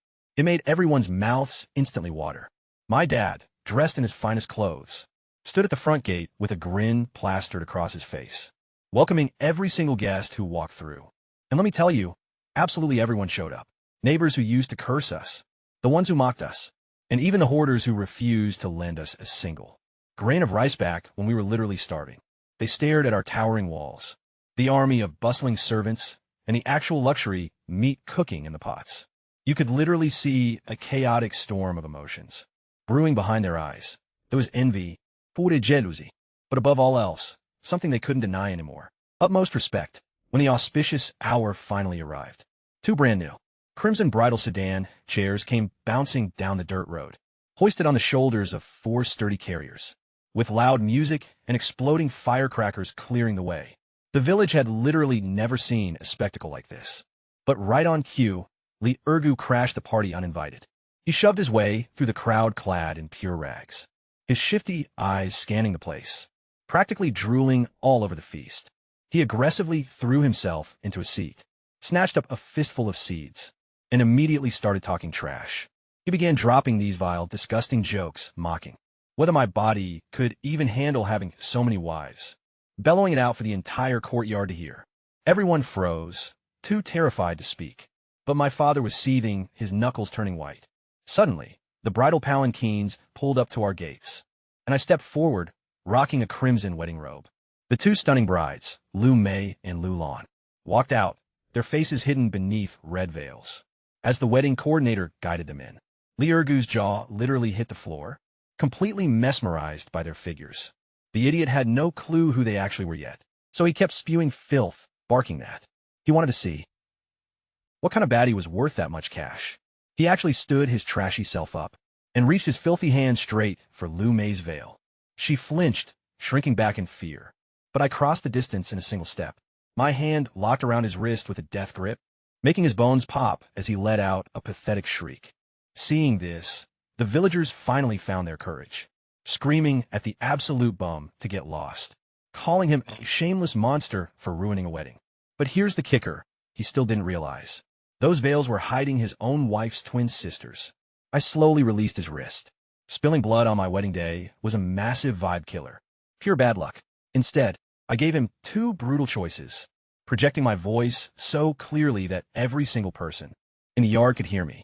Option 1, sit down, shut his pathetic mouth, and he could stuff his face. Option 2, get kicked out right this second. He stood there, frozen, calculating his options. His fragile ego wanted him to fight, but pure terror reminded him he'd get absolutely wrecked. Plus, his stomach was screaming that free pork was on the line. Shocking absolutely no one, his stomach won. He shot me a death glare, slumped back into his chair, and began aggressively rage-munching on peanuts. With the trash dealt with, the ceremony went off without a hitch. Moments later, I held the ceremonial red silk ribbon, with Lu Mei and Lu Lan flanking me on both sides. Together, we bowed to heaven and earth, and then paid respects to my father. With the rites locked in, both brides were officially escorted to my chamber. Meanwhile, I stayed behind to hold down the fort and entertain. The massive feast raged hard into the night, with the booze flowing endlessly and plates being wiped clean, as chaotic laughter echoed through the courtyard. By the time the final guest finally stumbled out, and even the servants were completely wasted, I could finally take a breath. It was over. Standing alone in the eerie silence of the yard, I started doing the mental gymnastics for the sleeping situation. My dad had his own room secured. Qin Wanru, Su Meiyang, Zhao Ling'er, and Chun Tao were all crashing in another. The male servants were tightly packed, like sardines, into theirs, which left only my room, the exact room currently housing my two new brides. Yep, things were about to get wild from tonight on, knowing the twins would be sharing my bed every single night. Honestly, I couldn't even wipe the smug grin off my face. Shaking off the heavy wine buzz, I pushed open the door and stepped inside. Crimson candles were burning bright, illuminating Lu Mei and Lu Lan sitting side by side, on the edge of the bed in their stunning scarlet wedding dresses, traditional red veils still draping over their faces. But they were visibly trembling, absolutely terrified. As I approached the bed, the sisters sat there, completely frozen with fear. The room smelled of fresh silk, burning wax, and something incredibly delicate, the anxious, heavy scent of two young girls, who had no clue what kind of fate awaited them. Picking up the dark, wooden wedding rod from the table, I paused. Even from a distance, I could feel how stiff and petrified they were. So I decided to break the ice, keeping my voice soft and steady as I promised them that from today on, this was their safe haven, and absolutely nobody would ever lay a hand on them again. Then, I gently lifted the veil from Lu Mei's face. She was breathtaking, but her massive eyes were wide with panic, looking like a cornered deer, with tears still clinging desperately to her long lashes. Moving over to Lu Lan, I did the exact same, revealing an identical, gorgeous face. Except the younger sister was somehow even more timid. She had her eyes squeezed shut, refusing to look at me, her entire body shaking violently. Looking down at them, I didn't feel a shred of lust, only pure pity.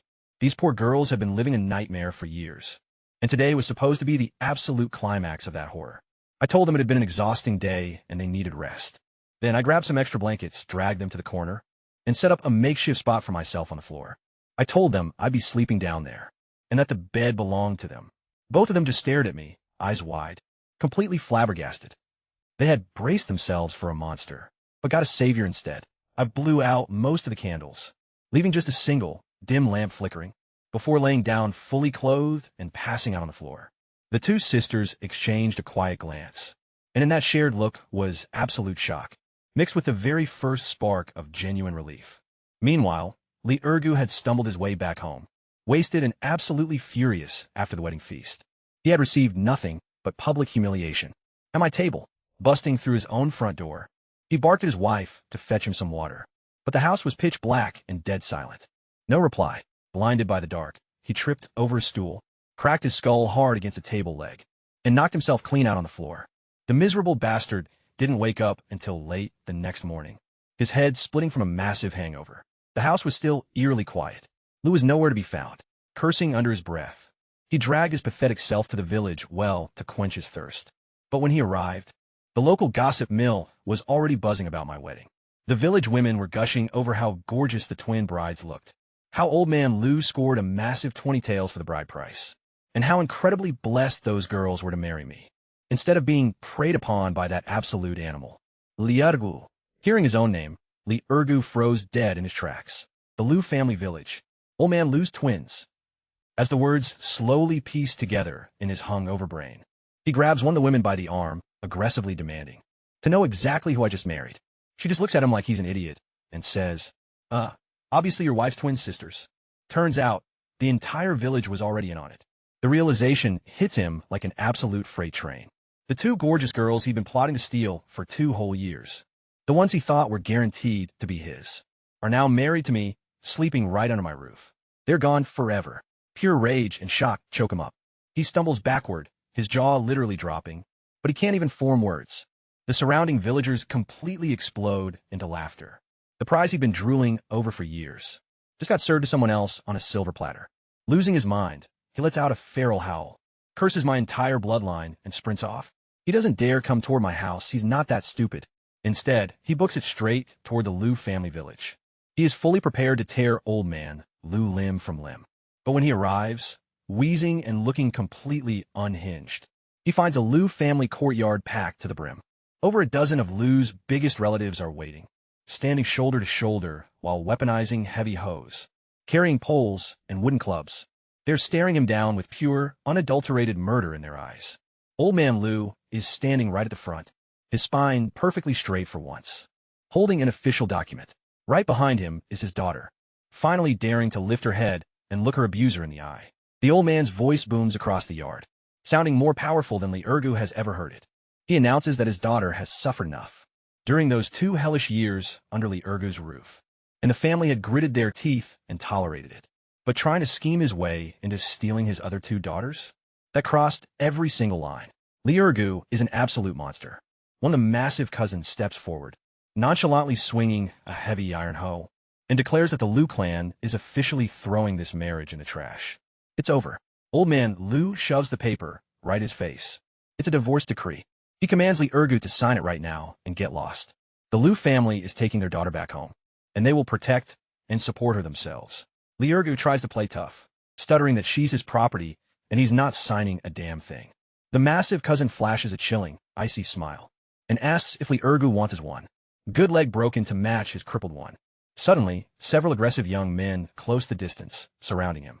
See, Liurgu is nothing but a textbook bully. He's incredibly brave when terrorizing the weak, but completely gutless the second someone actually hits back, staring at a crowd of furious faces and deadly weapons. His entire tough guy persona instantly crumbles. With trembling hands, he forcefully slams his ink-stained thumbprint onto the divorce papers. Immediately, one of the relatives unleashes a brutal kick to his backside, sending him face-planting hard into the dirt. He is forced to literally crawl out of the Lou family village on all fours, humiliated as the roaring sound of mocking laughter chases him away. He didn't just lose the beautiful twins. Now his own wife left him broke and alone. By the time the next morning rolls around, Liurgu has become the absolute laughingstock of the entire region, losing both his dream girls and his actual wife in a single 24-hour span. Brutal. Everyone gathering at the village well is gossiping wildly, recounting how the Lou family ambushed him and forced the divorce, and how this whole masterpiece was clearly orchestrated by me, pulling the strings from the shadows. And you best believe nobody dared to say a single bad word about the Sun family. But right then, out of nowhere, everything flipped. The village elder, this guy named Sun Duong, showed up right at my front gate with a massive crowd behind him. My dad saw the angry-looking mob and almost dropped his axe, thinking trouble had come knocking yet again. So I stepped outside. Sun Duong plastered on his biggest fake smile and got straight to the point. Liurgu was officially dethroned as village chief, and they wanted me to take the crown. Suddenly, everyone started chiming in, begging me to lead them, insisting I was the only alpha who could keep the peace and secure the bag for the village. My dad stood right behind me, his heart pounding, but low-key bursting with pride. He was just about to tell me to take the deal when I shut it down with 3 simple words: I'm not interested. Talk about absolute silence. It completely killed the vibe. The entire crowd froze. Sun Duong desperately tried to salvage it, pleading that the whole village was riding on my decision. I looked him dead in the eye and said my only priority was my family, not dealing with petty village drama. Then, I dropped a bomb. I told them the Sun family would be packing up and moving to the regional capital soon anyway, so being chief was a total waste of time. Instantly, their respect turned into absolute awe. Moving to the big city? To these guys, that was like flexing a ticket to another dimension. Instead, I nominated Sun Daewang for the position. He was honest, a hard worker, and most importantly, loyal to me. The villagers picked up on the hint pretty fast. Putting my guy in power meant I'd still be pulling the strings from the shadows. Mine is all the annoying paperwork. They agreed on the spot. Heading back inside, I went to check on the twins. The second I opened the door, Lu Mei and Lu Lan bolted upright, like terrified rabbits. I immediately pulled up my system status panel to check their stats. Their loyalty score was sitting at a pathetic 10 out of 100. Basically, non-existent. They were still completely terrified of me. And with stats that low, they weren't generating any passive income. If I wanted to max out my silver generation, I needed to actually win their hearts. I told them to pack their things because we were heading up the mountain. They just stared at me, totally lost and anxious. Finally, Lu Mei gathered enough courage to stutter out a question. I told them we were going to harvest rare herbs. I grabbed a gathering basket and a couple of hand trowels and led the way. The sisters trailed behind me in pure silence, too scared to ask anything else. Watching from the porch, Shin Wanru tracked our departure with a super confused expression. But Su Mainyoung, being the sharpest one in the harem, just smiled knowingly. She knew exactly what I was doing, breaking in the new recruits, and showing them that serving me meant a life of luxury. Not just fear. She got the vision perfectly. Fear alone doesn't build a loyal empire. You have to feed them hope, too.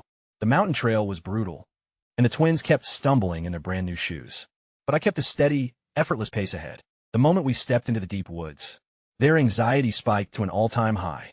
Creepy shadows and strange wildlife noises surrounded us. In this dangerous, unfamiliar territory, they practically glued themselves right to my back. Suddenly, I stopped and pointed at a strange plant with purple flowers, growing right by their feet. I warned them that this was heartbreak grass, a lethal toxin where consuming just a single leaf means instant death. Their faces went completely pale as they scrambled backward in pure panic. Next, I point out a strange fungus sprouting from a tree trunk.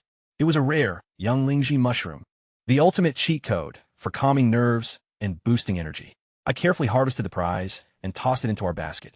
From there, the forest became my personal classroom. Fleece flower root to revitalize hair and kidneys. Astragalus for pure, raw strength. And golden thread lotus to instantly clear heat from the blood. With every single plant, I dropped massive lore on its uses. An insane market value. Honestly, even the village doctor would be completely clueless here. The sisters went from being absolutely terrified to stunned, to straight up mind blown. They knew I was a powerful, ruthless warrior, but nobody ever warned them that I was a literal walking encyclopedia of medical knowledge. Right before my eyes, the sheer terror began to melt away, replaced by something entirely new, intense curiosity, and the first real sparks of absolute respect. Suddenly, the thick bushes ahead rustled violently. Lulan shrieked in terror and dove right behind her sister, while Lu Mei gripped her hand like a lifeline. Out from the undergrowth exploded a massive, half-grown wild boar. Its wicked tusks were bared, looking absolutely bloodthirsty. The girls' legs buckled in pure panic. They thought they were dead meat. Calmly, I scooped up a heavy stone from the dirt and sniped it directly at the beast's skull. Boom! Dead center.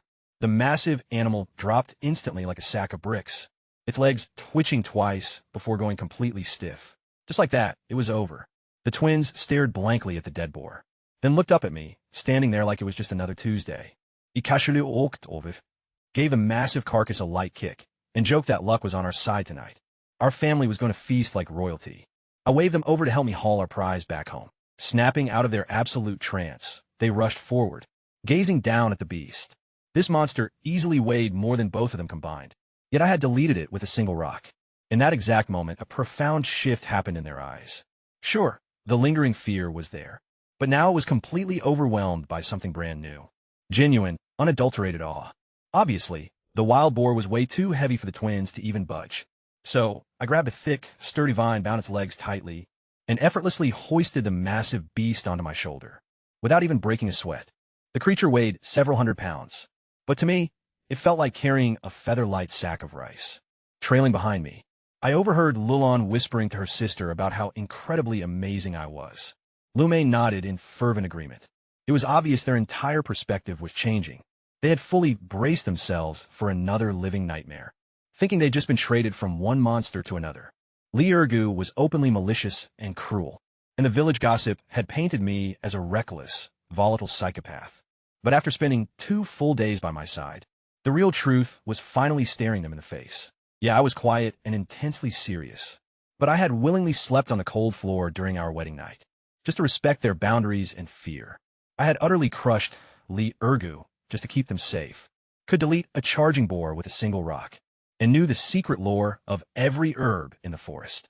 When you're following a powerhouse like that, what is there to actually worry about in the future? Arriving back at our courtyard, I dropped the massive boar right in the center with a thunderous thud. And man, did that catch everyone off guard. Goshen sprinted outside, his jaw completely hitting the floor. I casually told them I just bagged it up in the mountains. Clean it up, boys. We're feasting on pork tonight. The servants immediately swarmed the massive beast with knives and boiling water, buzzing with absolute hype. Amid the chaos, Chin Wanru stepped out and gently wiped the sweat from my forehead with her handkerchief. I handed her the basket packed with rare herbs and told her straight up, I personally picked these to whip up some premium medicinal food for her. Su Mainyang and Zhao Linger too. Yeah, all 3 of them. They seriously needed to boost their stamina during their pregnancies. Now, I intentionally said all this right in front of Lu Mei and Lulon, making sure they caught every single word. And right on cue, I noticed a sudden warmth soften their expressions. Wait, he braved that dangerous mountain just for his women's health? He actually genuinely gives a damn about the people in this house. By the time I changed out of my rugged clothes and came back, the twins were already waiting for me, holding a fresh basin of warm water so I could wash up. Their voices were still a bit quiet and timid, but that rigid, paralyzing terror they had this morning, completely gone. I quickly pulled up the system interface. Lu Mei's loyalty had spiked to 25, and Lulan's shot up to 30. Turns out the more fragile one was actually warming up to me faster. See, pure fear alone won't secure true loyalty. They needed to witness both my absolute power and my genuine kindness. Later that night, the entire household feasted like kings on succulent, braised wild boar, the mouth-watering aroma drifting across half the damn village. Everyone got a massive, heaping bowl of tender meat and fluffy white rice. Once dinner wrapped up, I personally brewed the specialized herbal soup for my 3 pregnant wives, a top-tier, custom recipe engineered to protect the babies. Drinking it, the girls were practically glowing with pure happiness. Late into the night, when I finally headed back to my room, fully planning to just crash on the floor bed again, the twins suddenly walked in with hot water, their faces flushed a bright pink and eyes glued to the floor. Shyly, they offered to attend to my needs for the night. I could instantly tell that Mountain Flex had totally worked, but I wasn't about to rush things or force them. So, I gently waved them off, told them to get some proper rest, and laid right back down on the floor, keeping my clothes completely on this time. When they looked down at me from the bed, their initial shock was gone, replaced by a much softer, gentler look. It was a mix of confusion, sure, but blended with genuine, real emotion. Think about it. A man who could slaughter a wild boar with a single rock, yet willingly chose to sleep on the hard floor, just so 2 terrified girls could finally feel safe. The very next morning, I packed up the leftover premium herbs and broke the news to the twins. We were heading straight to the county town. Now, they had literally never left the village before. They quickly changed into the stylish new clothes I'd bought them, anxiously fixing their hair using the water basin reflection, utterly terrified of somehow embarrassing me. To make things easy, I hired an ox cart so they wouldn't have to walk a single mile. They sat on the swaying wooden cart with wide, mesmerized eyes, watching the sprawling countryside roll right past them, like they were stepping into a whole new world. Once we hit the county capital, the sheer scale totally overwhelmed them. The grand stone streets, the jam-packed market shops, the exploding noise and vibrant colors. They stuck glued right behind me like 2 silent, nervous shadows. Our very first stop was the famous Rentang Pharmacy, where old Shuren hyped me up and greeted me like a literal god of wealth the second I walked through his door. Ever since I blessed him with that 100-year-old fleece flower root, this shopkeeper has been treating me like his absolute favorite plug. I immediately laid out my latest haul: premium astragalus, top-tier lingji, and even some golden thread lotus. Everything was pristine and expertly processed. The guy's eyes practically lit up as he inspected the goods, and without hesitation, he offered me a whopping 15 silver taels. Behind me, the twins literally gasped. To them, those basic roots and random tree bark we grabbed during yesterday's walk were worth more than what their dad could make in an entire year of backbreaking farming. Just like that, our MC becomes even more of an absolute enigma to his new wives. After pocketing the cash, I decided it was time to take the girls to the most luxurious restaurant in town. At Fu Lu, the waiter tried to look down on us and shrug us off, but I casually flexed some silver his way, and suddenly we were getting VIP treatment at the best window seat. Upstairs, I ordered a massive feast of elite dishes that these girls hadn't even heard of in their lives. We're talking braised pork knuckle, crispy roast chicken, perfectly steamed fish, and sweet candied lotus root. They just sat there completely frozen, too terrified to even touch the food. So, I grabbed 2 massive chicken legs, dropped one into each of their bowls, and told them to dig in. The second they took a bite, their eyes lit up like high-beam lanterns. Right after lunch, I dragged them straight to the fabric shop and bought them both 2 brand-new outfits made of premium, high-grade city cotton. Then, hitting up a jewelry stall, I picked out a sleek, elegant silver hairpin for each of them. Sure, the pins weren't crazy expensive, but the way those girls held onto them, as if they were clutching artifacts made of pure solid gold, honestly broke my heart. It was obvious they had never owned a single beautiful thing in their entire lives. I quickly opened up the system to check, and both of their loyalty stats had hit 45. That's a massive jump from before, but still way too low for what I have planned. Flipping money and buying gifts definitely helped, but material things alone won't secure true loyalty. On the cart ride back to the village, they tightly hugged their new clothes and hairpins, constantly sneaking adorable glances at me whenever they thought I wasn't paying attention. That initial paralyzing fear was totally gone. In its place was a genuine, heartwarming sense of dependence, deep gratitude, and the very first sparks of actual affection. Right before we pulled into the village, I casually mentioned that I'd be taking them back to visit their father tomorrow. For the traditional third-day homecoming ritual, where the new bride returns to her family. Hearing this, Lumi completely froze, her eyes tearing up instantly. Remember, they were just lowly concubines who got sold off for a mere 20 taels. Concubines never get the respect or honor of a formal homecoming celebration. They had honestly processed the fact that they might never see their family again. Luyang's voice started cracking, and she squeezed her new silver pin so incredibly hard that her knuckles turned completely white. I just looked at them and said simply, "Concubines or not, you both belong to me now. I don't care what the standard customs say. I'm doing things the right way, because you deserve that respect." The next morning, I absolutely delivered on that promise. I had Shin Wanru help me pack a seriously flexing stack of homecoming gifts: 2 massive slabs of prime pork belly, 20 fresh eggs, a big bag of refined white flour, and a whole jug of top-tier wine. Plus, I scored 2 bolts of premium, high-grade cloth from the county, specifically for Old Man Lu. As the twins watched this massive mountain of gifts pile up, I could literally see the overwhelming emotion welling up in their eyes. I hired another ox cart and loaded it to the absolute brim. The second we rolled into Lu family village, every single neighbor swarmed out just to gawk at us. They saw me flexing on top of the cart right next to the twin sisters, completely surrounded by more luxury food than most of these villagers would see in an entire month. The crowd instantly started whispering in pure envy. Old Man Lu's daughter had officially secured the ultimate bag. Lu and her father were already waiting anxiously at the door, and the old man was so visibly rattled by the flex, he literally didn't even know what to do with his hands. Lu immediately grabbed her sisters, completely bursting into tears. I dropped off the massive pile of gifts, exchanged a few standard, respectful pleasantries with the old man, and then politely excused myself to the courtyard. I wanted to give the 3 sisters some actual privacy inside to catch up. The moment they were alone, Lu pulled the twins close and immediately interrogated them. "Did he mistreat you? Did he hurt you? Tell me the truth." But the girls instantly tripped over their own words to set the record straight. Lulan blurted out that I was an absolute dream husband, incredibly kind and thoughtful. Then Lu Mei chimed in, spilling the tea about their wedding night, how I had willingly set up a makeshift bed on the floor, and let them have the entire master bed all to themselves, solely because I realized how terrified they actually were. Hearing this, Lou went completely silent, and her face suddenly hardened. She aggressively poked each sister straight in the forehead, calling them absolute fools before forcing them to sit down for a harsh reality check.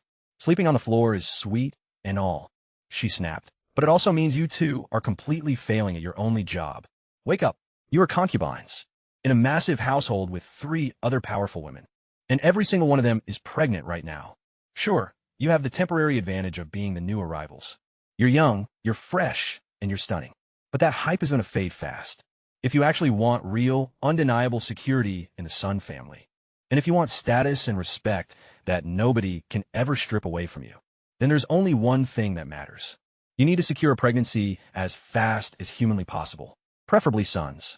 She drilled it into their heads that a man's true loyalty always follows whoever secures his legacy and heirs. Youth was their absolute ultimate weapon, and they couldn't afford to waste it being completely shy and passive. Her brutal honesty hit the twins like a bucket of freezing water. Their naive, dreamy smiles instantly evaporated, and they went dead silent, processing the harsh truth. But then, slowly, a massive flush crept back over their cheeks.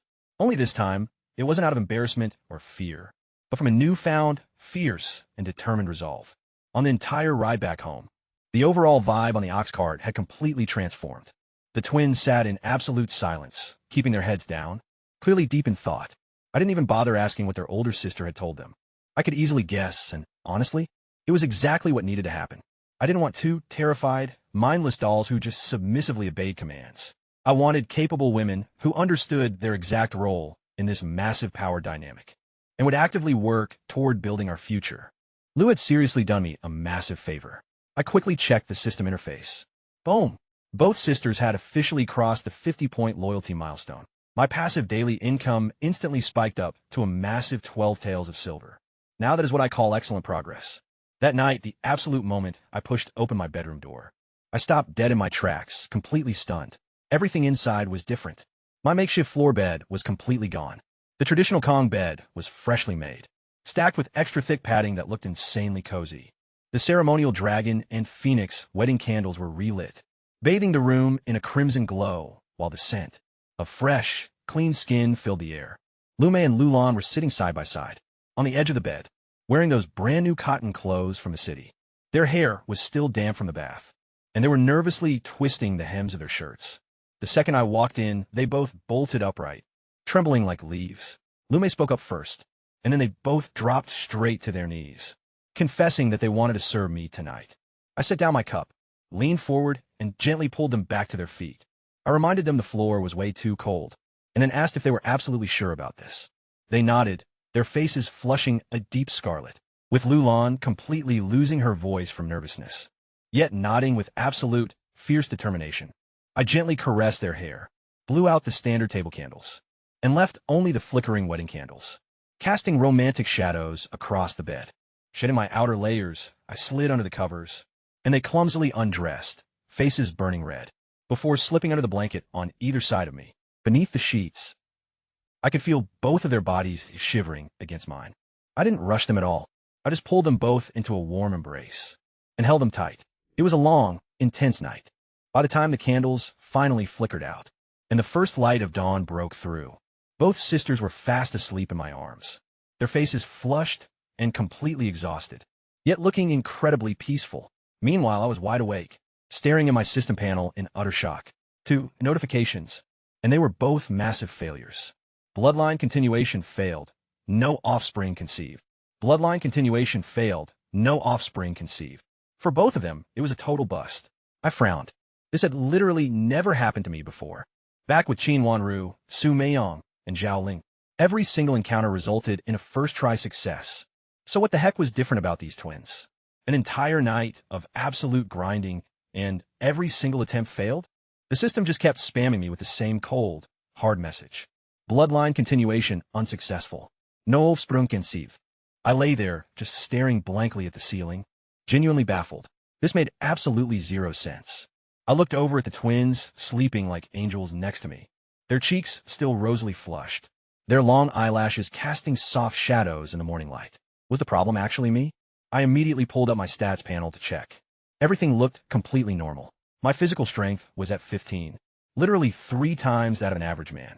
Plus, I already had 3 kids on the way, and my skills were totally intact. There was nothing wrong on my end. I looked back down at the sisters. Sure, they were thin and looked pretty fragile. But regardless, I decided we needed to try again. I'm definitely not the type of guy who throws in the towel easily. I pulled Lume close, and she woke up all groggy, blushing furiously the moment our eyes met. I kept it brief, going for one more round, before she completely collapsed back to sleep right after. And right on cue, the system chimed again. Failed. It glanced over at Lulon. The poor girl was running on absolute fumes, and she was already the fragile, timid one. The second she finally passed out from exhaustion. Boom! That same curse notification popped up. Failed. I muttered a curse under my breath. Like, seriously, what gives? But seeing the two of them completely knocked out on the bed, looking like a pair of exhausted little kittens, all my frustration instantly melted away. These poor girls had grown up half-starved, probably never eating a single square meal their entire lives. For years, they had lived under the terrifying shadow of Liergo's threats, trapped in constant fear until their bodies were completely drained. A lifetime of severe malnutrition and chronic trauma had clearly taken a massive toll. But then it hit me, dude, I literally have the gynecology master skill. Why the hell didn't I think of that sooner? Letting the girls rest, I quietly threw on my clothes and slipped out. Outside, the courtyard was already buzzing with morning energy. The 3 pregnant wives were chilling under the eaves, soaking up the sun and chatting happily. The moment Su Min Young spotted me stepping out of the bedroom, she shot me this incredibly smug, teasing look, asking if I had a tiring night. Chin Wanru and Jo Linger immediately started giggling behind their hands. I just let out an awkward cough, said absolutely nothing, and walked straight over to the well to splash some freezing cold water on my face to wake up. By breakfast time, the twins finally made an appearance, clutching their lower backs and walking incredibly stiffly, their faces blushing bright red like ripe apples. They couldn't even make eye contact with anyone. The other wives, being seasoned veterans of that exact same experience, took one look at them and burst out laughing.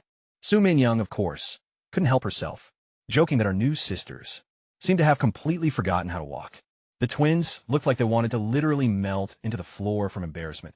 I glared at Su Min Young, telling everyone to cut out the teasing and just focus on eating. Then, I personally scooped both girls' massive bowls of hearty meat porridge.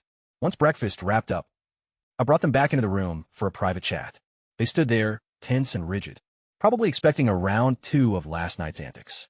I told them to relax on the bed and give me their wrists.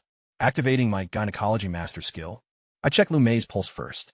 The diagnosis hit my mind instantly. Her pulse was incredibly thin, weak, and sluggish. Freezing limbs, a ghostly pale complexion, and irregular, painful cycles with severe clotting. It was a classic case of severe uterine coldness, built up over years of neglect. With a condition that bad, conceiving a child was practically impossible. Her body couldn't even handle a normal cycle properly. When I checked Luyan's pulse, it told the exact same tragic story. Maybe even worse, because years of intense anxiety and paralyzing fear had completely blocked her vital energy and disrupted her blood flow, on top of having the same frozen womb issue. I let out a quiet sigh of relief. At least the fertility issue wasn't on my end. But looking at these 2 terrified 16-year-old girls, a massive wave of sympathy washed over me. At their age, they should have been blooming and full of life. Instead, years of starvation and pure terror had completely hollowed them out. Sensing the shift in the room, Lumi noticed my dead-serious expression and asked all nervously if they were broken or something. I completely softened my vibe and reassured them. There was honestly nothing major. Their bodies were just drained and holding way too much internal cold. They just needed some serious TLC to bounce back. To break it down in simple terms for them, I explained that their bodies were like frozen, neglected soil. You gotta thaw out the earth first, right? Pack it with nutrients, make it rich, and get it fertile. Only then can you drop the seeds and actually expect a massive harvest. The metaphor hit them immediately, and their faces instantly turned bright red. That's when it clicked. The whole reason they couldn't conceive was just a health issue. Suddenly, pure guilt took over their expressions. They started apologizing, calling themselves completely useless. I just gave them both a playful head pat and told them to stop talking crazy. This wasn't on them at all. I just should have spotted the issue a lot sooner. Plus, this condition is incredibly easy to fix. I promised to whip up a custom medicine and after a quick cycle, their bodies would be running at 100%. After that, getting pregnant would be an absolute breeze. My sheer confidence instantly put their minds at ease. You could literally see all that toxic guilt evaporate from their eyes. To them, this man wasn't just insanely powerful and generous. He was a straight-up master of women's medicine, too. They felt insanely blessed just to be here. Right on cue, the system confirmed the massive gains. Lu Mei's loyalty officially skyrocketed to 55, while Lu Lan's hit 60. A real, genuine connection was forming. I sent them outside to get some rest, and headed straight for the small herb shed that Gosheng had put together for me. Sifting through my mountain of premium supplies, I handpicked the perfect, ultimate combination: angelica root, citrus peel lovage, white peony, and prepared Rehmannia. Every single one was a powerhouse for warming the blood and banishing internal cold, using the exact flawless formula. Unlocked by my master-tier gynecology skill, I custom-tailored 2 perfect prescriptions. I passed the bundles over to Siyu Hua, with super strict instructions on how to brew them down. The exact water level, the perfect heat control, and the precise timing. Standing out in the courtyard afterward, I just watched the whole estate hustle. The women were peacefully doing needlework under the eaves, and everything was humming perfectly. A deep, rock-solid wave of pure satisfaction washed over me. This entire family unit was getting stronger by the day. 5 incredible women now: Qin Wanru, Su Mingyan, Zhao Lingya, Lu Mei, and Lu Lan. 3 already pregnant, 2 currently in treatment. My own situation was locked down, but suddenly a wild thought crossed my mind. What about my old man? Fast forward to dinner that evening. The entire family gathered around a massive table. Right out in the yard, we had rich braised wild boar, savory chicken stewed with wild mushrooms, perfectly steamed fish, and fresh garden vegetables. An absolute king's feast that would have been completely unthinkable weeks ago. My 5 beautiful women sat right by my side, while the servants had their own dedicated setup, loaded with endless food and fine wine. My dad took one look around at this massive, buzzing powerhouse of a household and literally couldn't wipe the smile off his face. After a few rounds of drinks, I brought up something that had been on my mind. I told my old man our family was expanding, life was good, and it was finally time for him to find a partner, someone to walk through his golden years with. He literally spat his wine across the table. The room went dead silent, everyone staring. A son playing matchmaker for his own father? Nobody had ever heard of such a thing. He turned beet red, sputtering and calling me a brat, insisting I was talking absolute nonsense. But I kept it 100 with him. I told him I remembered everything he'd sacrificed, raising me solo after mom passed so young, shutting down every matchmaker, because he was terrified a new wife would mistreat me. But the game had changed. I was grown, the family was secure, and it was finally time for him to be selfish. His fire died out. He went quiet, downed his drink in one go, and his eyes got all misty and red. He thought about it, sure. But back in the day, who'd marry a broke dude with a kid in tow? You could feel the shift at the table. Xin Wanru and Su Meinyang shared a look of total respect. Even the twins looked down, humbled by the moment. My dad grumbled that he was too old, that he'd be the laughingstock of the town. I told him he was still in his prime, with years ahead. Then, to break the tension, I grinned and teased him by suggesting Chantal. She was hardworking and honest. Maybe she'd do. He absolutely lost it. He ripped the shoe right off his foot and came charging at my head, chasing me all around the yard, roaring that Chantal was young enough to be my sister. And how dare I mess with him like that? The whole yard just cracked up. The women, the servants, everyone. Poor Chantal heard her name, turned ghostly pale, then bright red, and dove face first in her rice bowl. Once he finally ran out of gas, I sat him back down, patted his back, and told him I was just playing about Chantal. But the idea of a real companion, someone his age, warm and kind, that was dead serious. He grunted, but he didn't shoot it down anymore. The ice was finally breaking. Next day, he quietly pulled Gosheng aside and gave him a top-secret mission: scout the nearby villages for widows. Maybe 40 or 50, good character, clean history, willing to settle down again. I told him to keep it on the down low. My father's pride couldn't handle public gossip about this. Gosheng's eyes lit up. He swore he'd find a perfect match, then bolted off like he was on a holy quest. Meanwhile, the twins were dutifully drinking the medicine. I'd cooked up the dark stuff. The bitter brew made them gag and make a face, but they forced down every single drop, checking their pulses day by day. I could tell the medicine was already working its magic. That deep, icy chill trapped inside them was slowly melting away under the heat of my nourishing herbs. My maxed-out gynecology skill was seriously paying off.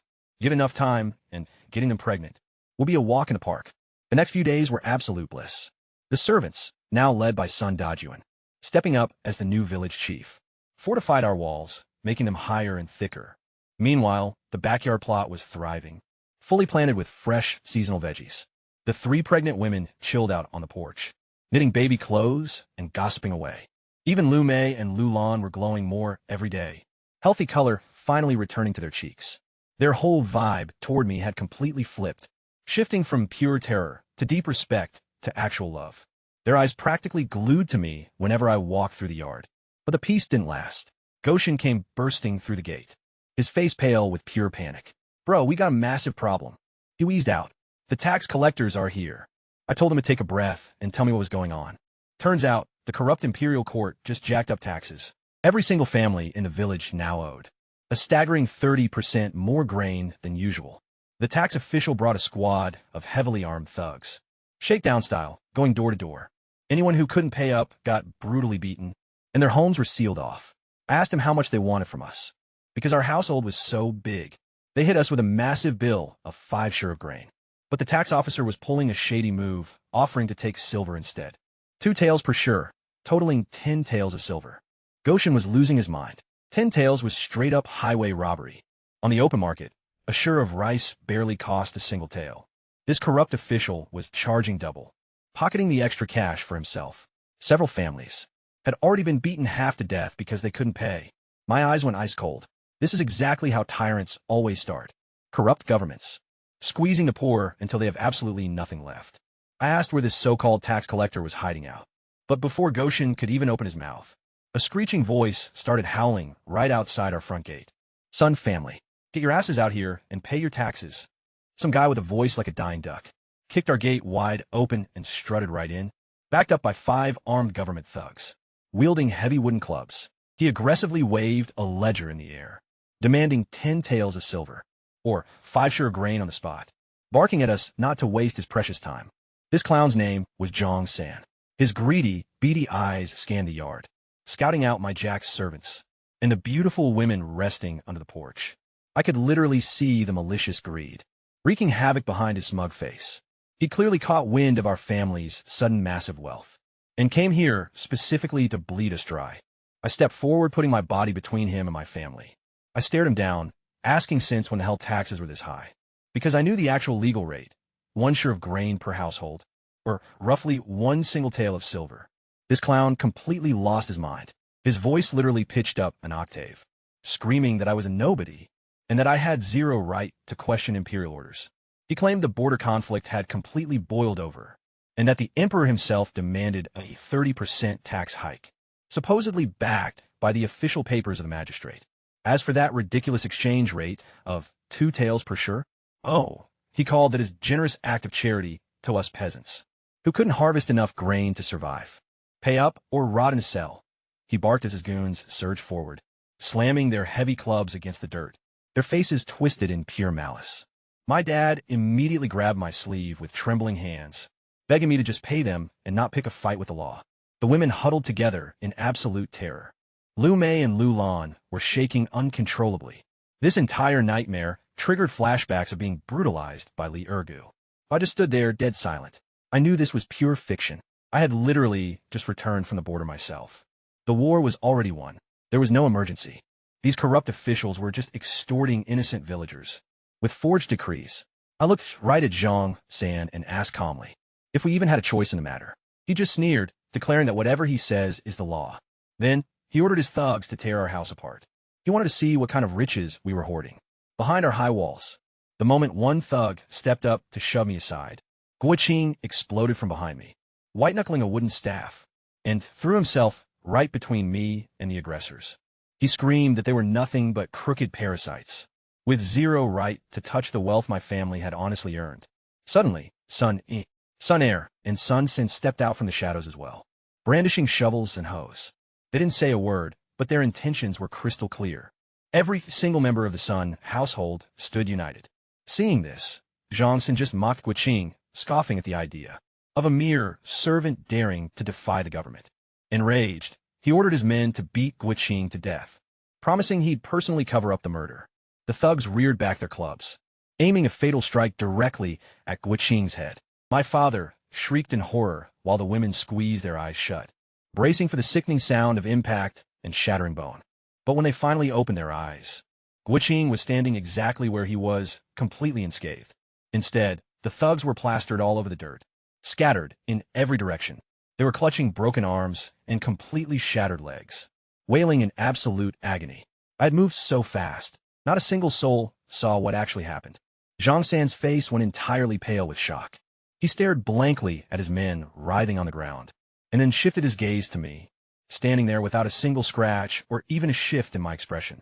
He started shrieking like a maniac, screaming that assaulting imperial officers was a treasonous, capital offense, one that would end with my entire bloodline being executed. He was frantically backing away as he scrambled to threaten me. I calmly closed the distance step by step. With a single hand, I locked onto his throat and hoisted him into the air like a helpless chicken. His legs kicked wildly in the empty air, his face rapidly turning a dark purple as he suffocated. I looked into his eyes and asked if he still thought his word was the law. He couldn't even squeeze out a reply. He was too busy choking. I made it clear, on Sun family turf, my word is absolute law. I squeezed, and a sickening crack echoed out. I completely shattered his throat. I dropped him, and he collapsed like a wet rag, clutching his neck and gagging violently, completely unable to form a single coherent sound.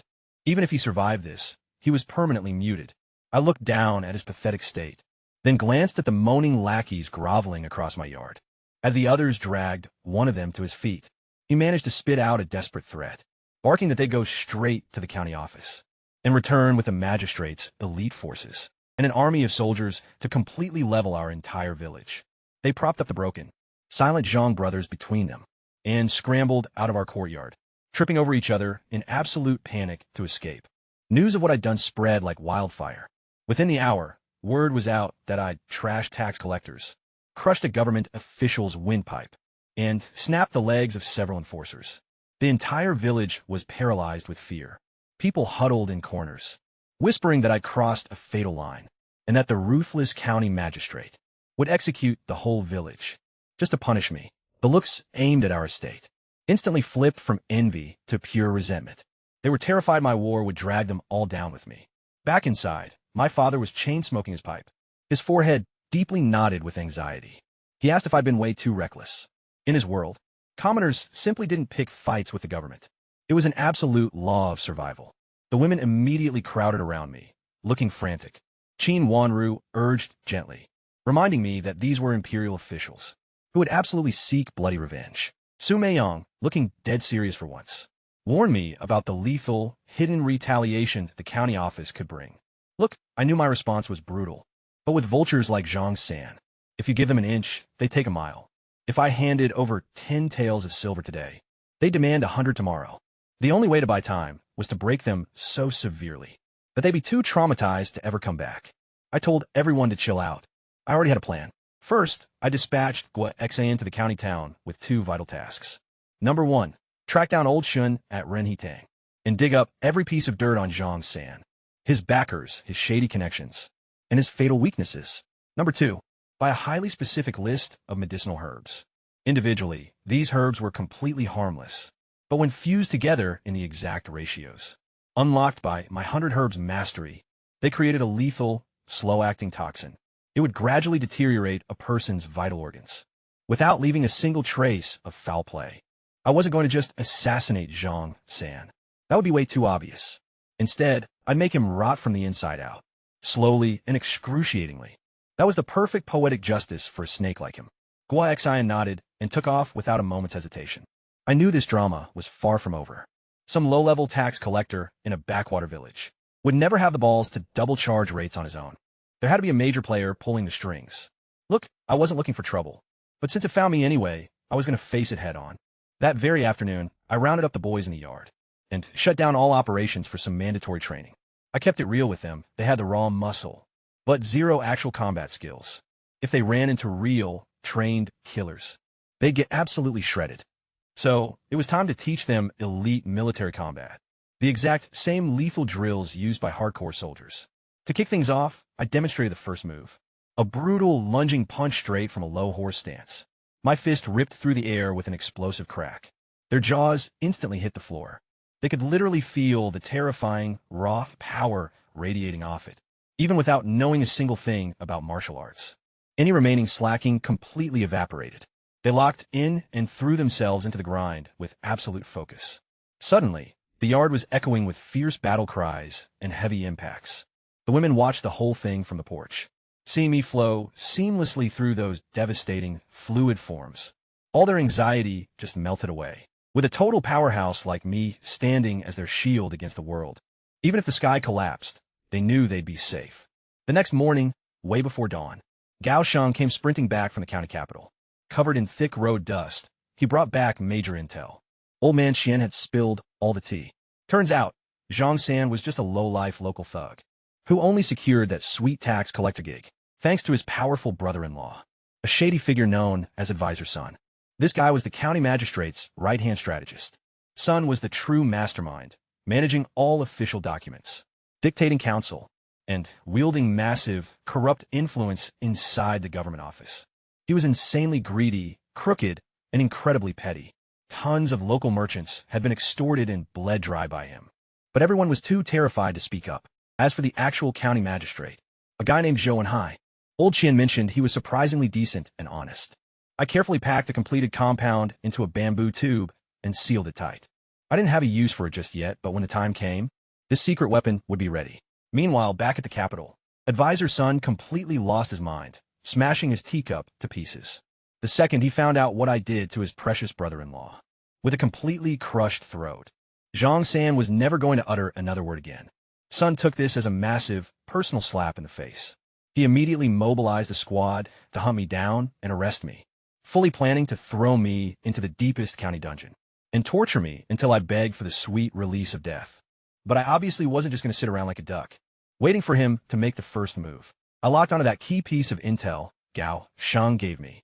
The county magistrate, Zhou Enhai, was utterly obsessed with Taoist immortality arts and had been frantically scouring the land for a mythical herb known as the 7 Stars Moongrass, even slapping a massive 100-tail bounty on it. The exact millisecond I heard that name, my max level 100 herbs mastery instantly activated. I knew precisely what kind of plant it was. 7 distinct leaves perfectly arranged like an open palm around a small, a silver-white flower that literally glowed in the dark. Turns out, it didn't actually extend your lifespan. Its true power? It was the ultimate universal antidote, capable of neutralizing basically any poison on the planet. And the best part? I knew exactly where to find one. I'd spotted it growing right on a cliffside, deep within the back mountains, during one of my previous herb gathering runs. Back then, I just flagged it as a rare find, but I had absolutely no clue. It was the exact masterpiece the magistrate was desperately hunting for. Immediately, a flawless plan started coming together. Advisor Chun was just the magistrate's right-hand lackey. So fine, I just go completely over his head and deal with the big boss directly. If I could win over the top man with an absolute blockbuster gift, Chun would instantly become completely irrelevant. I immediately sent Gashing back to town with a massive shopping list. A premium purple clay incense burner, several incredibly rare auxiliary herbs, and high-end tools for crafting elite fragrant compounds.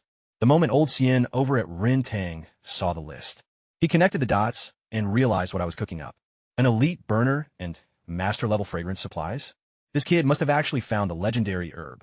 His eyes lit up instantly. This wasn't a crisis. This was the golden opportunity of a lifetime. He personally prepared the absolute finest quality materials and sent a top-secret message back through Gashing. He'd already pulled strings to guarantee my gift would land directly inside the magistrate's private study. Now all I had to do was actually deliver the goods. The very next morning, Gashing and I ventured deep into the untamed back mountains. We scaled 2 massive ridges before finally reaching a hidden, ominous gorge with a pitch-black, bottomless pool at the base. Thick mist was eerily rising from the freezing water. And there, on a sheer cliff face opposite us, I saw it. The 7 Stars moon grass, swaying majestically in the breeze. 7 vibrant green leaves were perfectly fanned out around a tiny, radiant, silver-white flower that practically glowed, even in broad daylight. The problem? The cliff was 100 feet of completely smooth, polished rock, 0 handholds, 0 ledges. Gashing's face went completely pale just looking at it. Without hesitation, I stripped off my heavy outer clothes, took a deep breath, and launched myself straight at the wall. My feet found microscopic ridges on the slick stone surface, each precise tap launching me several meters higher into the air. Behind me, I could practically hear Goshing's jaw hit the floor. In just a matter of moments, I reached the plant. Carefully, I excavated it with the roots and native soil completely intact. Using a miniature trowel, wrapped it in a clean white cloth, and safely tucked it right against my chest.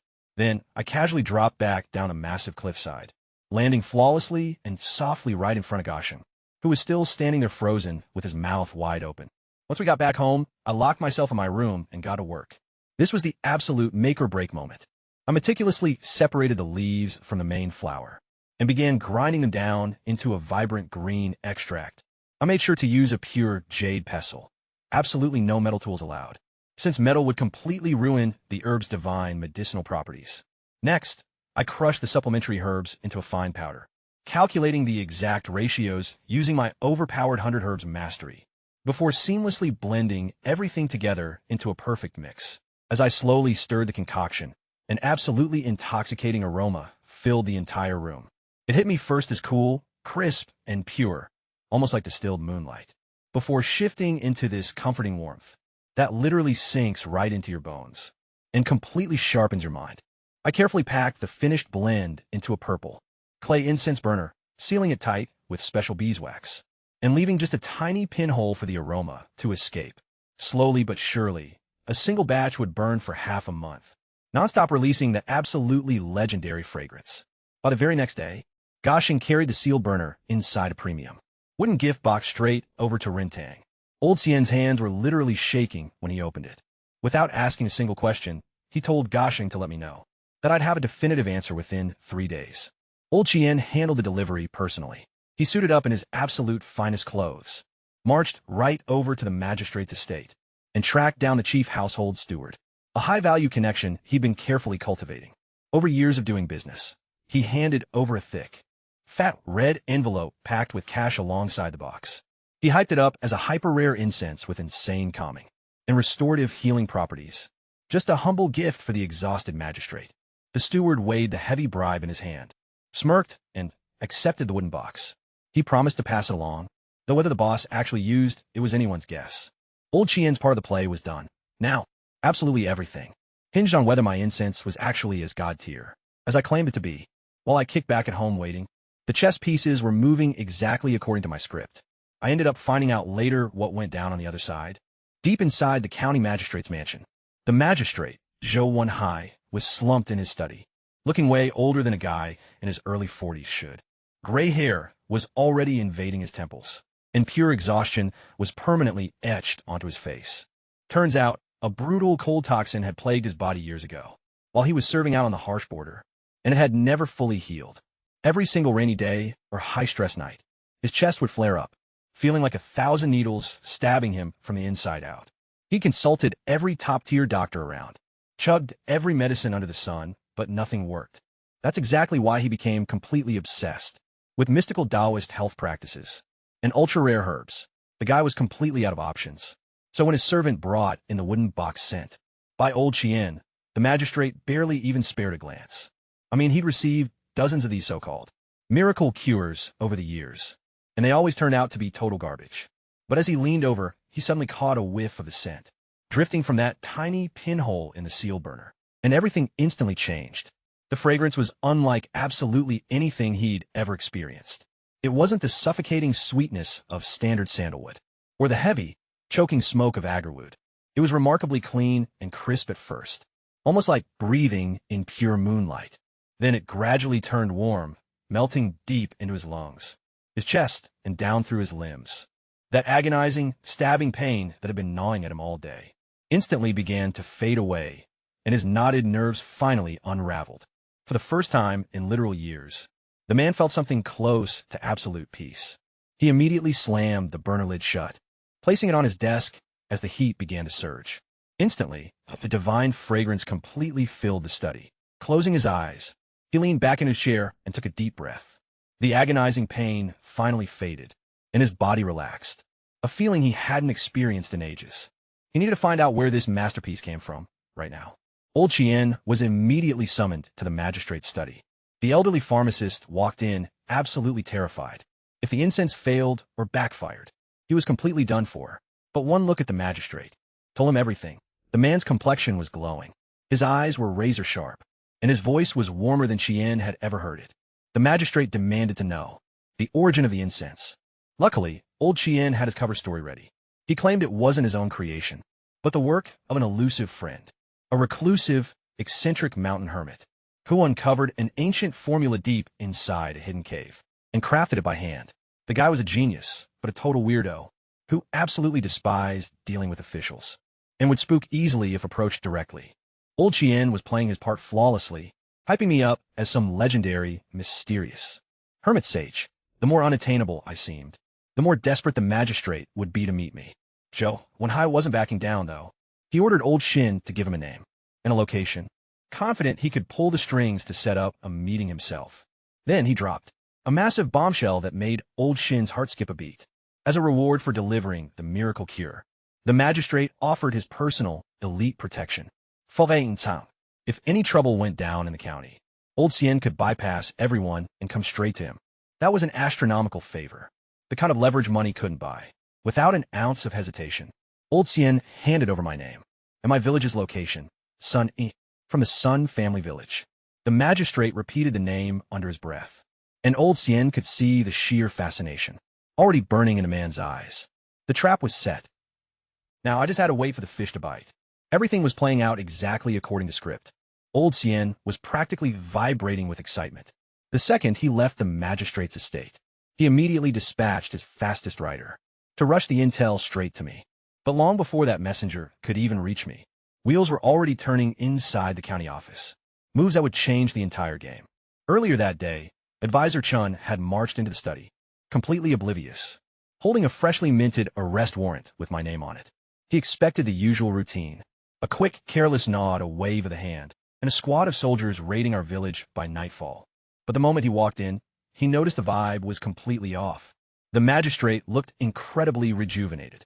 No fatigue, no hair-trigger temper, and hanging in the air was an intoxicating, mesmerizing aroma. Smelling something fishy, Chin immediately brought up my case. He painted me as this absolute menace, claiming I brutally assaulted a government official and demanded my immediate arrest, just to flex their official authority. Hearing this, the magistrate put down his pen. He looked up, but instead of signing the warrant, he dropped a question that made Chin's blood run completely cold. Is it true that Zhang San has been shaking down the villagers for double the legal tax rate and pocketing all the extra cash? Cold sweat instantly broke out on Chin's forehead. How on earth did the magistrate know those details? The guy had never given a single crap about petty rural tax collection before. Chun started stammering out excuses, insisting Zhang San would never dare commit such a crime, and that I was obviously spinning lies just to dodge my punishment. The magistrate just smiled, the kind of icy smile that doesn't reach the eyes, and casually remarked that he was tired, so the arrest could wait. Then, almost as an afterthought, he asked where Zhang San was. When Chen replied that he was at home recovering from his injuries, the magistrate delivered the ultimate finishing blow. Go visit Zhang San, wish him a speedy recovery, and let him know that his services as a tax collector are officially no longer needed. Chen stood there, completely paralyzed. Not only was the magistrate refusing to lock me up, he was straight up firing Chen's own brother-in-law. This was a massive slap to Chen's face, delivered in the most elegant and utterly savage way possible. When Chen tried to object, the magistrate's gaze turned dead cold. He asked him point-blank whether Zhang San had been extorting that extra money on Chen's behalf. Terrified, Chen dropped straight to his knees, trembling, begging and swearing his absolute loyalty. The magistrate told him to get up, warned him to keep his thugs in line, and to stop letting them ruin the magistrate's good reputation. With that, he dismissed him. Chen literally stumbled out of the study, drenched in a cold sweat, utterly clueless as to what had just hit him. He knew nothing about the legendary incense. He knew nothing about my secret moves. He had absolutely no idea that the entire political landscape had already shifted right beneath his feet. Meanwhile, the magistrate sat alone in his beautifully scented study, feeling more alive than he had in literal years. That agonizing chest pain from the chronic cold poison he'd carried since his brutal border service days was suddenly fading away. His mind was sharp, and his entire body felt completely energized. Naturally, he was becoming intensely curious about the mysterious young mastermind who could create such a miracle. He summoned his chief steward and ordered a lavish gift to be prepared, picking his two sharpest servants to personally deliver it. The cover story? The magistrate was feeling unwell and would be deeply honored if the great master Sunny would grace his residence for a private chat. Boom! The hook was set, and the big fish was on the line. Soon enough, old Chien's messenger arrived at our front gate, practically bursting with pure hype. He told me the magistrate was absolutely obsessed with the incense, had granted old Chien his personal VIP protection, and was now actively trying to track me down. My entire family stood in the courtyard listening, completely jaw-dropped. My dad's hands were visibly shaking. His supposedly useless son had actually won over the county magistrate. I just gave a cool nod and tossed the messenger a piece of silver as a tip. So I sent him packing, but right then, it finally hit me. Amidst all the absolute madness, with the shady tax collectors and the magistrate's dirty schemes, I completely spaced out on my dad's crisis. I hit up Goshen to see if he'd made any real progress on tracking down a solid companion for the old man.